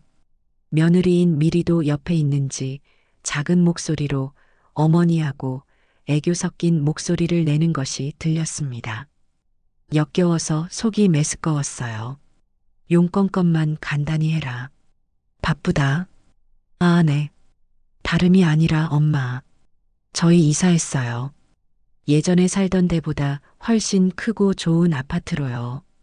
드디어 올 것이 왔구나. 저는 심장이 차갑게 식는 것을 느끼며 다음 말을 기다렸습니다. 그래서 말인데 이번 주말에 집들이를 하려고요. 엄마도 오셔서 자리를 좀 빛내주셨으면 해서요. 엄마가 이제 이렇게 유명하고 대단한 분이신데 저희 집들이에 오시면 저희 체면도 좀 서고 좋잖아요. 그들의 속셈은 너무나도 뻔했습니다. 저의 성공을 자신들의 과시용으로 이용하고 집들이 선물이라는 명목으로 거액의 돈을 뜯어내려는 것이었죠. 그리고 엄마 오실 때 두둑하게 준비해 오시는 거 잊지 마세요. 아시죠? 며느리 이미리가 전화기를 빼앗아 들고는 노골적으로 돈을 요구했습니다. 그 뻔뻔하고 탐욕스러운 목소리를 듣는 순간 제 마음속의 마지막 망설임이 사라졌습니다. 저는 가장 상냥하고 인자한 목소리를 꾸며내어 대답했습니다. 오냐 가야지. 내 아들 며느리가 좋은 집으로 이사했다는데 이 어미가 당연히 가야지. 걱정 마라. 선물도 아주 두둑하게 준비해 갈 테니. 제 대답에 전화기 너머의 두 사람은 신이 나서 어쩔 줄을 몰라 했습니다. 저는 그들의 기쁨에 찬 목소리를 들으며 조용히 전화를 끊었습니다. 그리고는 곧바로 최 대표와 회사의 법무팀장을 제 사무실로 호출했습니다. 제 앞에 나란히 선 두 사람을 보며 저는 차갑게 입을 열었습니다. 이번 주말 제 아들 내외가 집들이를 한다고 합니다. 법무팀장이 제 의도를 즉시 파악하고 물었습니다. 회장님, 드디어 때가 된 것입니까? 네. 이제 그들에게 죗값을 물을 때가 왔습니다. 계획을 시작하도록 하죠. 저의 말에 최 대표와 법무팀장의 얼굴에 비장한 미소가 떠올랐습니다. 우리는 그날 밤 그들의 화려한 집들이를 가장 비참한 심판의 장으로 만들기 위한 완벽한 복수 계획을 세웠습니다. 첫째, 제가 아들에게 주었던 아파트 전세금 2억 원에 대한 부당이득, 반환 청구 소송 소장을 준비한다. 둘째, 집들이 음식은 선물이라는 명목으로 우리 회사 어머니의 손맛에 최고급 케이터링 서비스로 제공하여 그들을 방심하게 만든다. 셋째, 집들이 현장에서 모든 손님들이 보는 앞에서 나의 과거와 그들의 만행을 담은 영상을 폭로한다. 마지막으로 그 자리에서 소장과 함께 수천만 원에 달하는 케이터링 비용 청구서를 전달하여 그들을 사회적으로나 경제적으로나 완벽하게 매장시킨다. 모든 계획이 완성되자 저는 창밖으로 펼쳐진 서울의 야경을 내려다보았습니다. 저를 내쫓았던 바로 그 도시가 이제는 제 발 아래에 있었습니다. 저는 나지막이 움츠렸습니다. 경서가, 미리야. 너희가 그토록 원하던 돈, 내가 아주 원 없이 뿌려주마. 너희 인생에서 가장 화려하고 그리고 가장 비참한 파티를 시작해 보자꾸나. 차가운 복수심이 한여름 밤의 열기보다도 더 뜨겁게 제 온몸을 휘감고 있었습니다. 그날 아침 저는 동이 트기도 전에 눈을 떴습니다. 수십억짜리 아파트의 푹신한 침대 위였지만 지난 몇 달간 잠 못 이루며 뒤척이던 밤들과는 다른 차갑고도 맑은 정신이 제 온몸을 감싸고 있었어요. 오늘은 심판의 날이었습니다. 저는 욕실로 들어가 거울 앞에 섰습니다. 거울 속에는 더 이상 두려움에 떨던 늙고 초라한 노파는 없었습니다. 그곳에는 차가운 분노와 강철 같은 결의로 다져진 인정 가득한 끼의 회장 김연자가 서 있었죠. 저는 제 비서가 며칠 전 최고급 양장점에서 맞춰온 옷으로 갈아입었습니다. 몸을 부드럽게 감싸는 실크 블라우스와 단정하면서도 위엄이 느껴지는 검은색 정장. 이것은 단순한 옷이 아니었어요. 오늘 제가 입고 나갈 갑옷이자 제 자신을 지켜줄 최후의 방패였습니다. 모든 준비를 마치고 거실로 나가자 최주혁 대표와 법무팀장인 박 변호사가 저를 기다리고 있었습니다. 그들의 얼굴에도 비장한 긴장감이 감돌았어요. 회장님, 준비되셨습니까? 최 대표의 물음에 저는 말없이 고개를 끄덕였습니다. 박 변호사가 서류 가방을 열어 두툼한 서류철 2개를 보여주었습니다. 하나는 부당이득 반환 청구 소장이었고 다른 하나는 케이터링 비용 청구서였습니다. 그 서류들이 오늘 제 복수를 완성시켜줄 가장 날카로운 칼이 될 것이었습니다. 우리는 말없이 서로의 눈을 바라보며 마지막 결의를 다졌습니다. 약속된 시간이 되자 우리는 아들 내외가 사는 새 아파트로 향했습니다. 강남의 신축 주상복합. 제가 쫓겨났던 낡은 아파트와는 비교도 되지 않는 화려하고 거대한 성채와도 같은 곳이었어요. 로비에서부터 보안 요원의 안내를 받아 엘리베이터에 오르는 내내 제 마음은 놀랍도록 평온했습니다. 분노는 이미 차갑게 식어 이제는 오직 뚜렷한 목표의식만이 남아있을 뿐이었죠. 띵동. 초인종을 누르자 곧 화사한 옷을 차려입은 며느리 이미리가 버선발로 뛰어나왔습니다. 그녀는 저를 보자마자 마치 오랫동안 기다렸다는 듯 과장된 웃음을 지어 보였어요. 어머니, 어서 오세요. 아이고, 우리 회장님 행차하시는데 길이 너무 막히지는 않으셨어요? 그녀의 눈은 제 머리부터 발끝까지를 빠르게 훑으며 제가 입은 옷과 들고 있는 가방의 가격을 가늠하는 듯 했습니다. 아들 경석이도 옆에서 거들었습니다. 엄마 와줘서 고마워. 들어와 어서. 하지만 그들의 웃음은 제 뒤에 서 있는 최 대표와 박 변호사를 발견하는 순간 딱딱하게 굳어버렸습니다. 아니 이분들은 누구? 내 사업 파트너와 변호사일세. 오늘 자네들을 축하해주러 같이 왔어.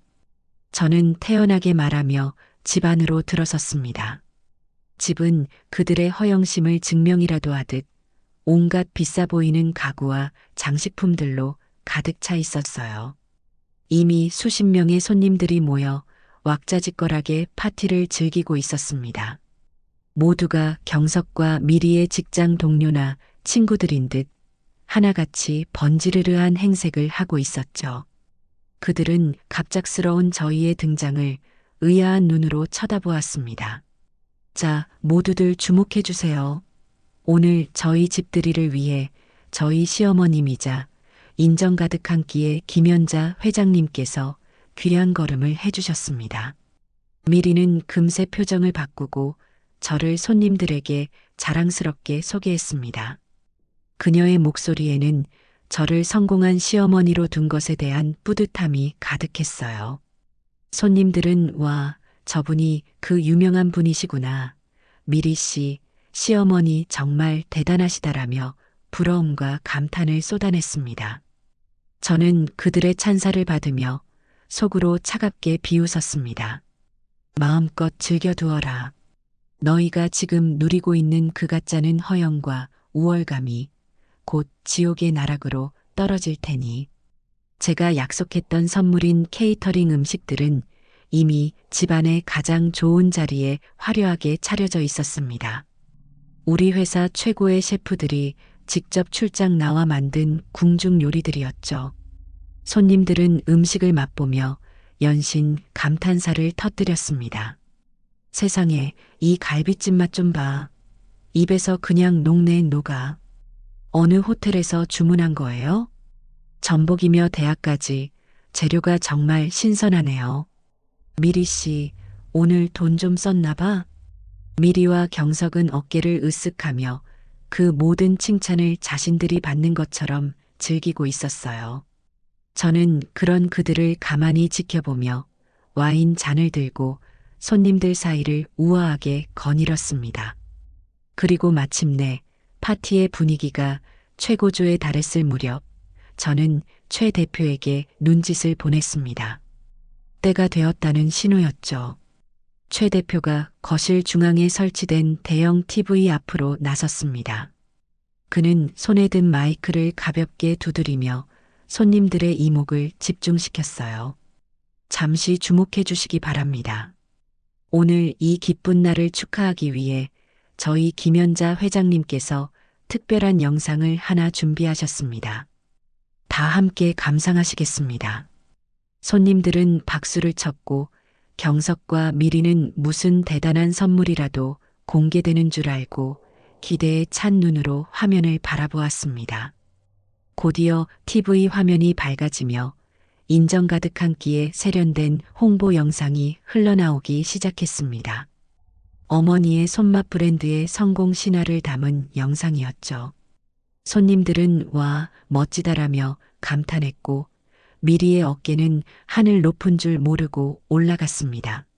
하지만 그 화려한 영상이 끝나기가 무섭게 화면이 갑자기 지지직거리며 바뀌었습니다. 그리고 다음 순간 화면에 나타난 것은 어둡고 지저분한 서울역 대합실의 풍경이었습니다. 날짜는 작년 8월의 어느 날 밤. 화면 속에는 한 노파가 구석 의자에 웅크리고 앉아 있었습니다. 바로 저였습니다. 잠시 후 거구의 남자가 저를 거칠게 밀치고 지나갔고 제가 손에 쥐고 있던 무언가를 잃어버리고 망연자실하는 모습이 생생하게 상영되었습니다.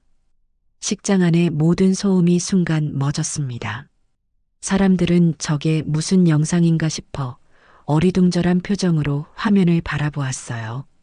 경석과 미리의 얼굴은 하얗게 질리기 시작했습니다. 영상은 계속되었습니다.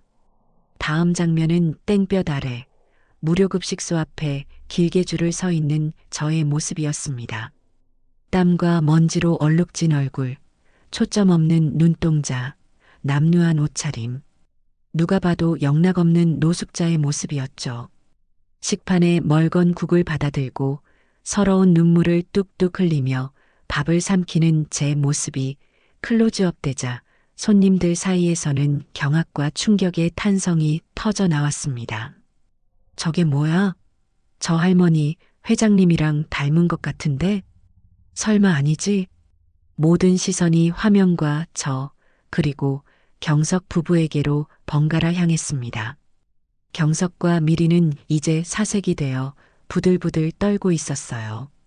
미리는 저를 향해 어머니, 지금 이게 무슨 짓이에요? 당장 끄세요. 라고 비명을 질렀지만 영상은 멈추지 않았습니다. 영상이 끝나고 집안에는 무거운 침묵만이 흘렀습니다. 그 침묵을 깨고 제가 마이크를 잡았습니다. 제 목소리는 떨림 없이 얼음장처럼 차갑게 울려 퍼졌습니다. 여러분께서 방금 보신 영상이 바로 1년 전 저의 모습입니다.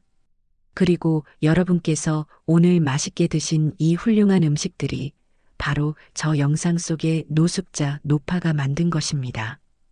제 말이 끝나자 손님들은 아연실색했습니다. 그들의 얼굴에는 충격과 혐오감, 그리고 눈앞의 상황에 대한 불쾌감이 뒤섞여 있었어요. 저는 오늘 제 아들과 며느리에게 2가지 선물을 주려고 합니다.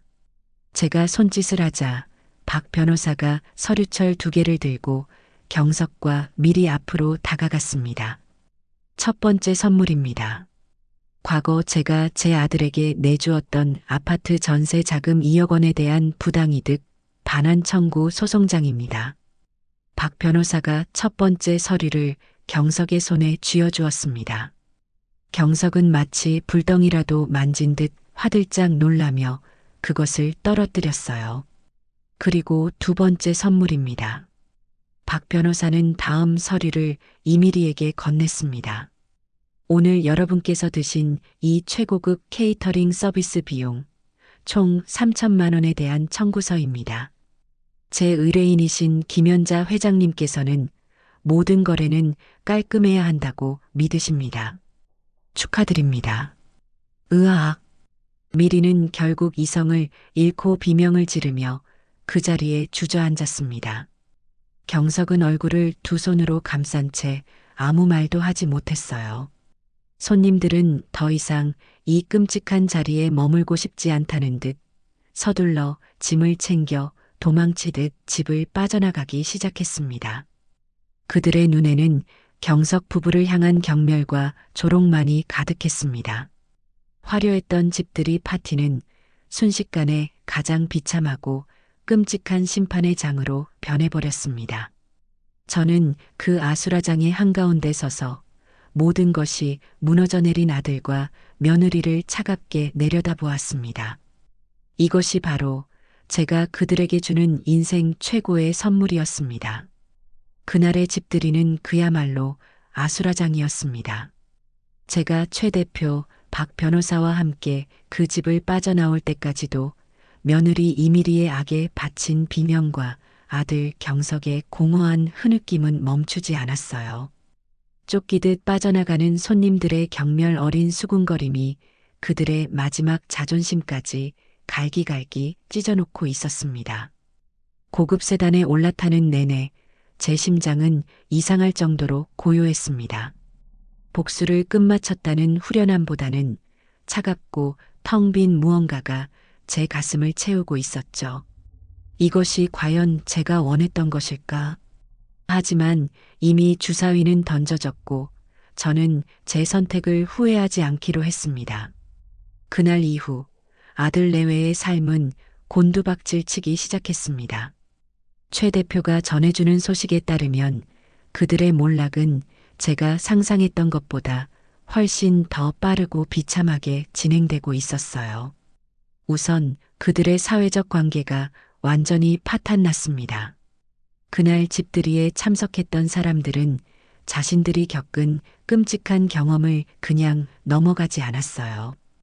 해시태그 집들이 복수국, 해시태그 페르나들 며느리 같은 해시태그와 함께 그날의 이야기는 그들의 친구, 직장 동료들 사이에서 순식간에 퍼져나갔습니다. 물론 영상이 직접 유출되지는 않았지만 자극적인 소문은 꼬리에 꼬리를 물고 부풀려졌죠. 경석은 회사에서 부모를 내쫓은 페르나로 낙인 찍혀 동료들의 노골적인 따돌림을 견디다 못해 결국 권고 사직을 당했습니다. 자신의 능력보다는 인맥과 평판을 더 중요하게 생각하던 그에게는 사형 선고나 다름없었죠. 며느리 이미리의 상황은 더욱 심각했습니다. 허영심으로 가득했던 그녀의 삶은 주변 사람들의 인정과 부러움 위에 세워진 모래성이었어요. 그날의 사건으로 그녀는 순식간에 정신 나간 악녀이자 사기꾼의 아내로 전락했습니다.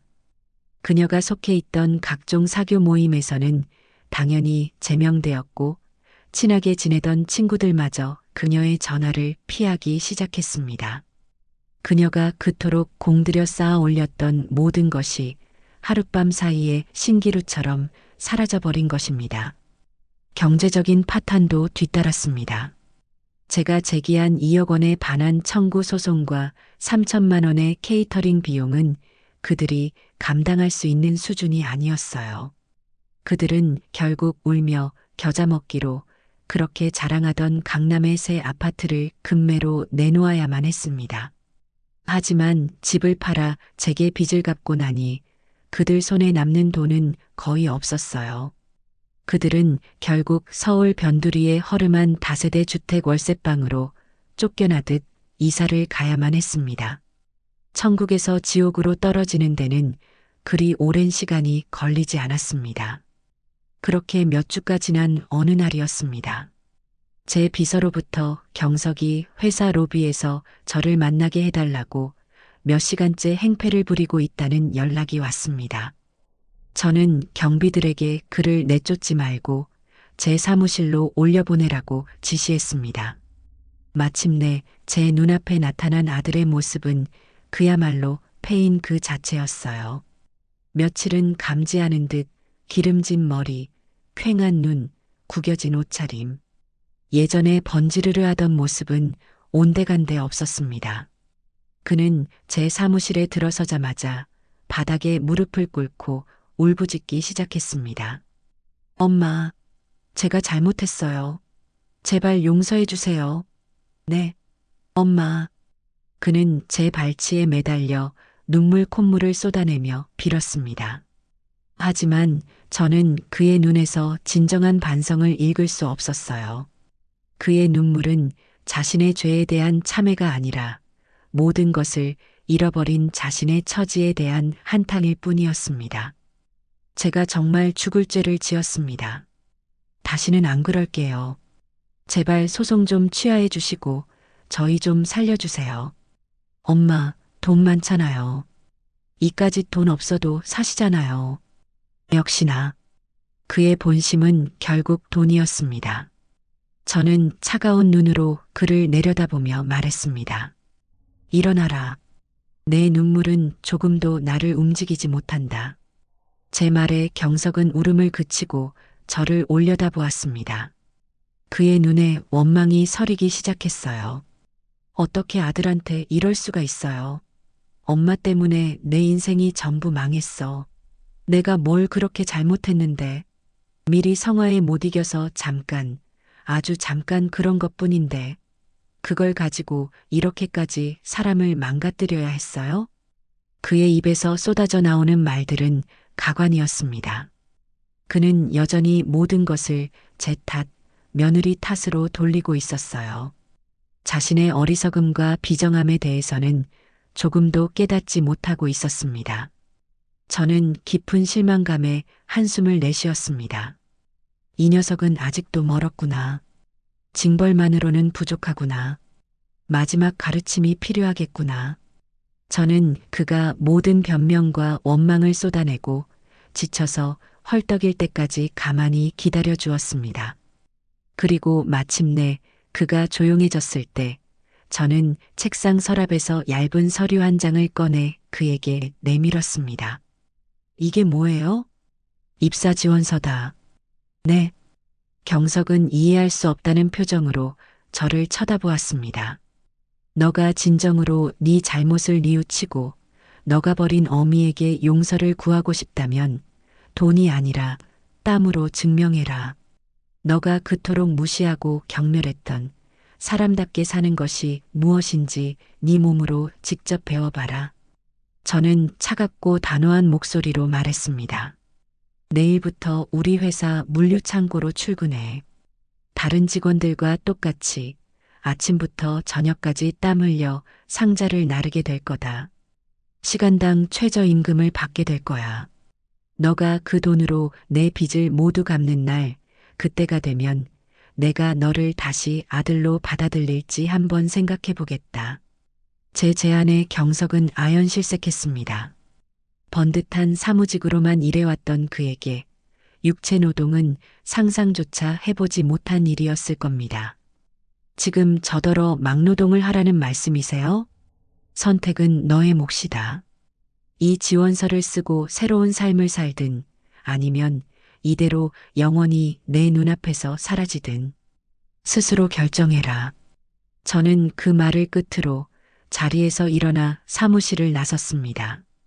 제 등 뒤로 입사 지원서 한 장을 손에 쥔 채 망연자실하게 앉아있는 아들의 모습이 보였어요. 그것이 제가 그에게 줄 수 있는 마지막 자비이자 가장 혹독한 형벌이었습니다. 복수가 끝난 후 제 마음에는 한동안 허탈함과 공허함이 맴돌았어요. 제 인생을 그토록 고통스럽게 만들었던 이들에게 죗값을 치르게 했지만 제 상처가 완전히 사라진 것은 아니었어요. 최주혁 대표는 그런 저를 위로하며 새로운 목표를 제시해 주었습니다. 회장님, 이제 회장님 개인의 복수는 끝났습니다. 하지만 세상에는 여전히 제2, 제3의 김연자가 존재합니다. 이제는 회장님의 성공과 능력을 그 사람들을 위해 쓰는 것은 어떻겠습니까? 그의 말은 제 마음을 움직였어요. 그래, 나 혼자 잘 먹고 잘 사는 것은 진정한 행복이 아닐지도 모른다. 내가 겪었던 그 끔찍한 고통을 다른 누군가는 겪지 않도록 도와주는 것. 그것이야말로 내 남은 인생을 걸 만한 가치 있는 일이라는 생각이 들었습니다. 저는 제 사재의 상당 부분을 출연하여 어머니의 손맛 재단을 설립했습니다. 재단의 목표는 명확했습니다.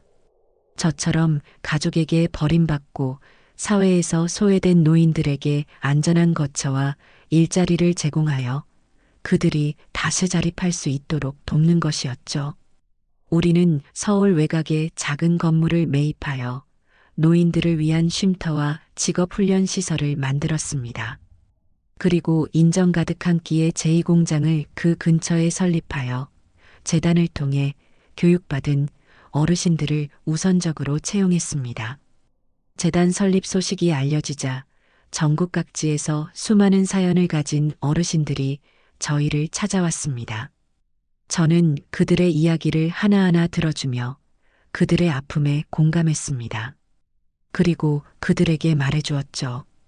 당신들은 결코 쓸모없는 존재가 아니라고, 당신들의 오랜 경험과 지혜는 그 무엇과도 바꿀 수 없는 소중한 자산이라고. 재단은 단순한 구호시설이 아니었습니다. 그곳은 절망에 빠진 이들이 다시 희망을 꿈꾸고 서로의 상처를 보듬어주는 따뜻한 공동체, 새로운 가족이 되어 주었습니다. 한편 아들 경석에 대한 소식은 간간히 공장장을 통해 전해 들었습니다. 그는 결국 제 제안을 받아들여 물류창고에서 상자를 나르는 일을 시작했다고 합니다. 처음 한 달은 매일같이 곡소리를 내며 힘들어했고 몇 번이고 그만두려 했다고 해요. 하지만 그는 결국 포기하지 않았습니다. 쫓겨나듯 이사간 월세방의 보증금과 밀린 생활비를 감당하기 위해서는 그 일이라도 감지덕지해야 하는 처지였기 때문이죠. 그렇게 몇 달이 지났습니다. 어느 날 퇴근 후 사무실에 돌아오니 제 책상 위에 낡은 봉투 하나가 놓여 있었습니다. 봉투 안에는 꼬깃꼬깃한 지폐 몇 장과 함께 서툰 글씨로 쓴 쪽지 한 장이 들어 있었어요. 죄송합니다. 경석이었습니다. 그가 땀 흘려 번 첫 월급의 일부를 제게 빚을 갚겠다며 두고 간 것이었죠. 저는 그 세 글자를 한참 동안이나 가만히 들여다보았습니다. 그 짧은 글자 속에서 저는 처음으로 아들의 희미한 진심을 느낄 수 있었습니다. 물론 그가 저지른 죄가 이 쪽지 한 장으로 씻길 수는 없을 겁니다. 우리의 관계가 예전으로 돌아갈 수도 없겠죠. 하지만 저는 그 쪽지를 버리지 않고 제 책상 가장 깊은 곳에 넣어두었습니다. 어쩌면 아주 오랜 시간이 흐른 뒤에 제가 그를 용서할 수 있는 날이 올지도 모른다는 작은 희망을 품어보면서요. 시간이 흘러 재단 설립 1주년이 되는 날이었습니다. 저는 재단이 운영하는 식당에서 저의 새로운 가족들과 함께 조촐한 기념 파티를 열었습니다. 식당의 가장 큰 테이블에는 제가 손 내밀어준 수많은 어르신들과 저를 언제나 든든하게 지지해주는 최 대표와 인정 가득 한 끼의 직원들, 그리고 재단의 젊은 사회복지사들이 함께 둘러앉아 웃음꽃을 피우고 있었어요. 테이블 위에는 저희 공장에서 생산된 어머니의 손맛 제품들로 차려진 풍성한 음식들이 가득했습니다. 모두가 함께 만들고 함께 나누는 행복한 밥상이었습니다. 저는 그 모습을 바라보며 제 평생 처음으로 느껴보는 충만한 행복감에 휩싸였습니다. 저는 와인 잔을 들고 자리에서 일어났습니다. 그리고 저를 바라보는 따뜻한 눈빛들을 향해 진심을 담아 말했습니다. 제가 가장 힘들고 외로웠을 때 저를 살린 것은 한 그릇의 따뜻한 밥이었습니다. 밥은 그저 배를 채우는 음식이 아니라 사람의 마음을 위로하고 다시 일어설 힘을 주는 희망이라고 믿습니다. 여기 계신 모든 분들이 바로 저의 희망이고 저의 가장 소중한 가족입니다. 여러분이 있어서 저는 더 이상 외롭지 않습니다. 감사합니다. 제 말이 끝나자 모두가 뜨거운 박수를 보내주었습니다. 저는 제 자리인 테이블 상석에 앉아 행복하게 웃고 있는 사람들의 얼굴을 하나하나 눈에 담았습니다. 한여름 밤의 악몽은 이제 끝났어요. 저를 내쫓았던 아들 내외에 대한 복수심도 이제는 희미한 과거의 기억이 되었어요.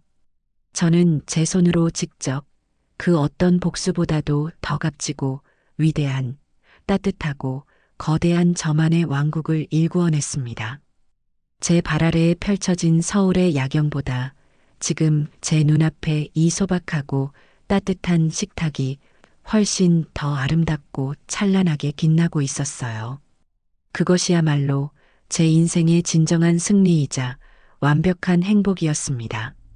복수라는 이름의 거대한 폭풍이 핥히고 지나간 자리에 시간이라는 약이 더디게, 그러나 꾸준히 발라지고 있었다. 나는 더 이상 과거의 상처에 얽매여 살지 않았습니다. 내게는 그럴 시간조차 없었어요.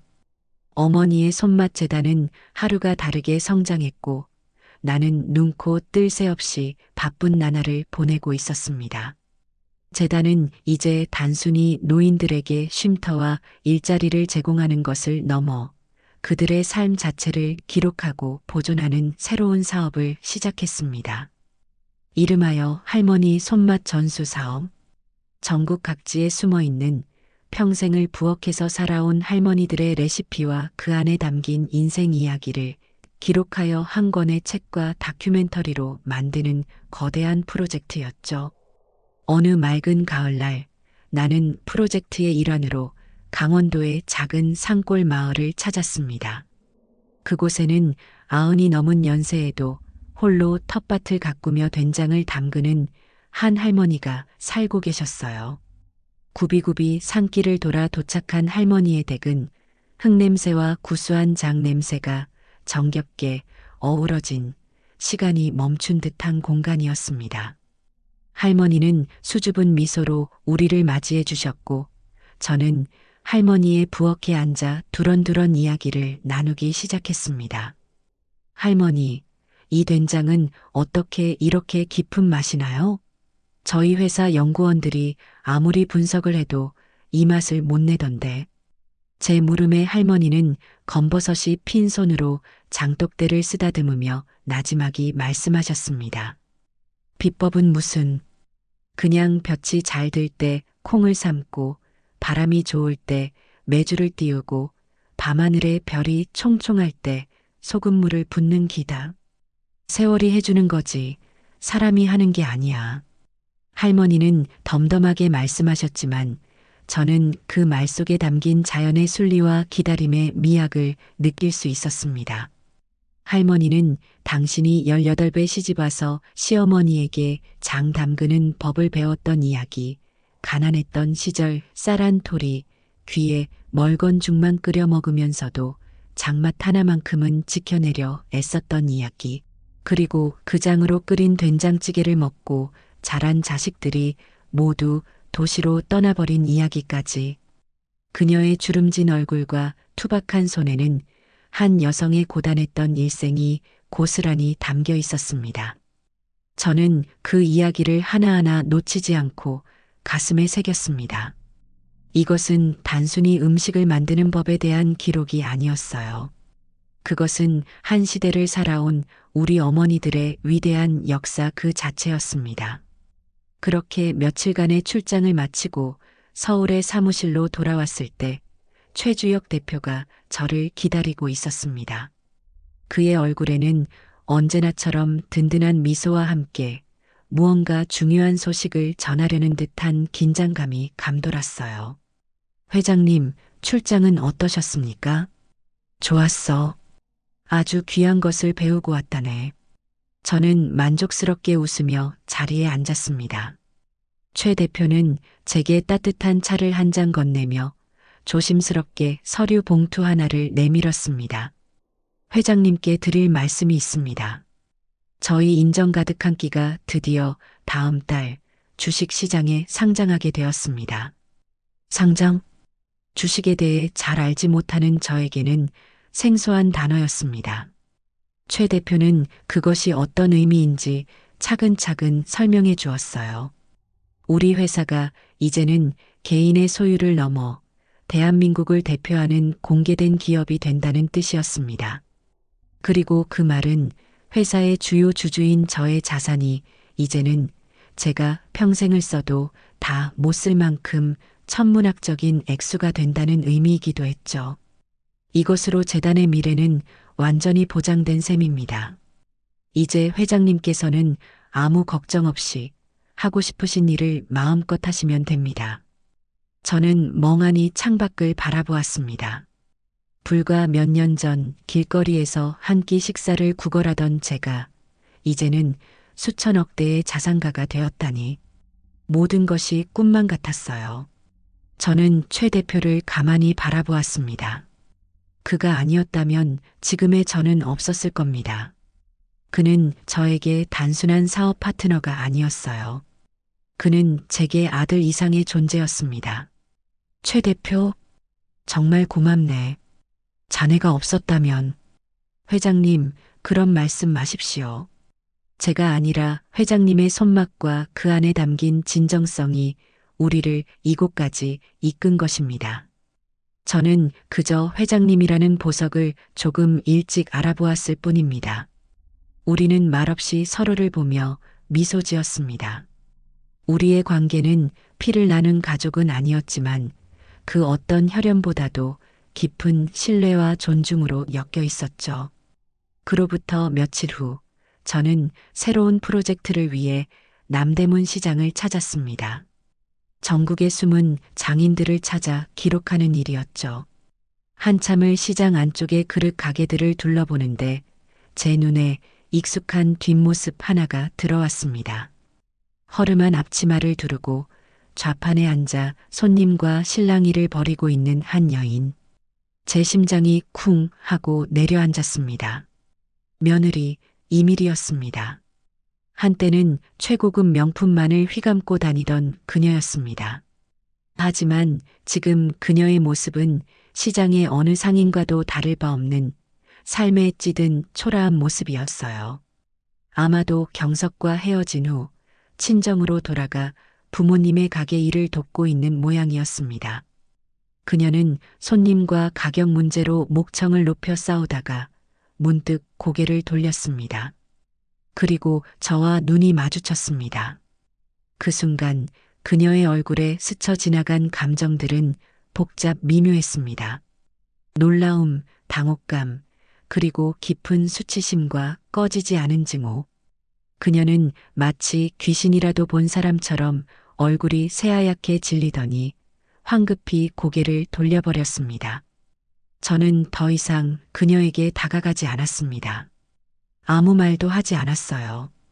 그저 말없이 그녀의 뒷모습을 잠시 바라보다가 조용히 발걸음을 돌렸습니다. 그녀에게 더 이상의 복수는 무의미했습니다. 그녀는 이미 자신의 그릇에 맞는 삶을 살고 있었으니까요. 남을 짓밟고 올라서려 했던 그녀의 욕망은 결국 그녀 자신을 가장 낮은 곳으로 끌어내린 셈이었습니다. 저는 그녀를 보며 통쾌함 대신 인간의 어리석음에 대한 깊은 연민을 느꼈습니다. 시간은 속절없이 흘러 제가 집에서 쫓겨난 지 꼬박 5년이 되는 해가 되었습니다. 그동안 아들 경석은 단 한 번도 저를 찾아오지 않았어요. 그저 매달 제 비서를 통해 창고에서 일하며 번푼 돈을 빚을 갚는다는 명목으로 보내오는 것이 전부였습니다. 저는 그 돈을 단 한 푼도 쓰지 않고 따로 모아두고 있었죠. 그러던 어느 날 비서로부터 경석이 정식으로 면담을 요청했다는 보고를 받았습니다. 지난번처럼 행패를 부리는 것이 아니라 정중하게 약속을 잡고 싶어 한다는 것이었어요. 저는 잠시 고민하다가 허락했습니다. 며칠 후 우리는 약속된 장소인 조용한 한정식 집의 별실에서 마주 앉았습니다. 제 앞에 앉은 아들의 모습은 많이 변해 있었습니다. 5년의 세월과 고된 노동은 그의 얼굴에 깊은 흔적을 남겨놓았어요. 더 이상 예전에 번지르르하고 오만한 모습은 찾아볼 수 없었습니다. 대신 땀의 가치를 아는 노동자의 그을린 얼굴과 모든 것을 체념한 듯한 차분한 눈빛이 그 자리를 대신하고 있었죠. 우리는 한참 동안 아무 말도 하지 않았습니다. 어색한 침묵을 먼저 깬 것은 경석이었습니다. 어머니 잘 지내셨어요? 그래. 너는 어떠냐? 저는 그냥 그렇게 지냅니다. 매일 공장에 나가서 일하고 퇴근하면 집으로 돌아가고. 그는 자신의 삶을 덤덤하게 이야기했습니다. 그의 목소리에는 더 이상 원망이나 변명이 섞여 있지 않았어요. 그는 자리에서 일어나 제 앞에 깊이 고개를 숙였습니다. 그리고는 떨리는 목소리로 아주 오랫동안 준비해온 듯한 말을 꺼내놓았습니다. 어머니, 정말 죄송합니다. 그는 지난날의 잘못을 하나하나 고했습니다. 어머니의 사랑을 당연하게만 여겼던 어리석음, 아내의 등살에 못 이겨 어머니를 버렸던 비정함, 그리고 자신의 잘못을 뉘우치지 못하고 끝까지 어머니를 원망했던 치졸함까지. 그는 자신의 모든 죄를 인정하고 진심으로 용서를 구했습니다. 그의 눈에서는 뜨거운 눈물이 쉴 새 없이 흘러내렸습니다. 제가 지금껏 갚은 돈이 어머니의 상처에 비하면 아무것도 아니라는 것을 압니다. 하지만 이것은 제가 지난 5년간 어머니께 죄송한 마음을 담아 피땀 흘려 모은 것입니다. 그는 품 안에서 낡은 통장 하나를 꺼내 제게 건넸습니다.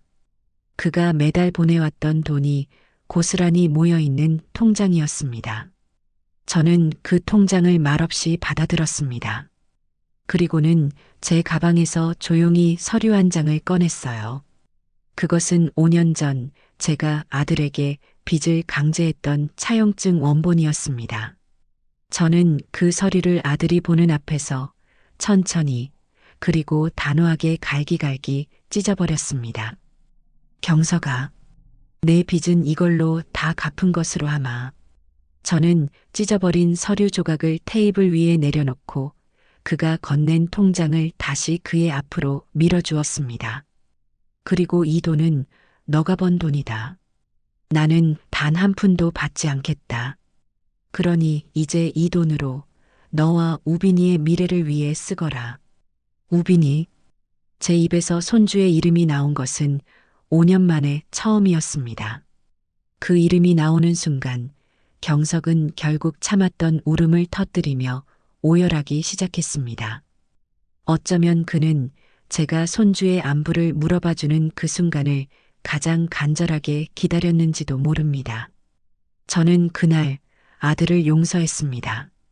완벽한 용서는 아닐지라도 더 이상 그를 미워하지 않기로 결심했습니다.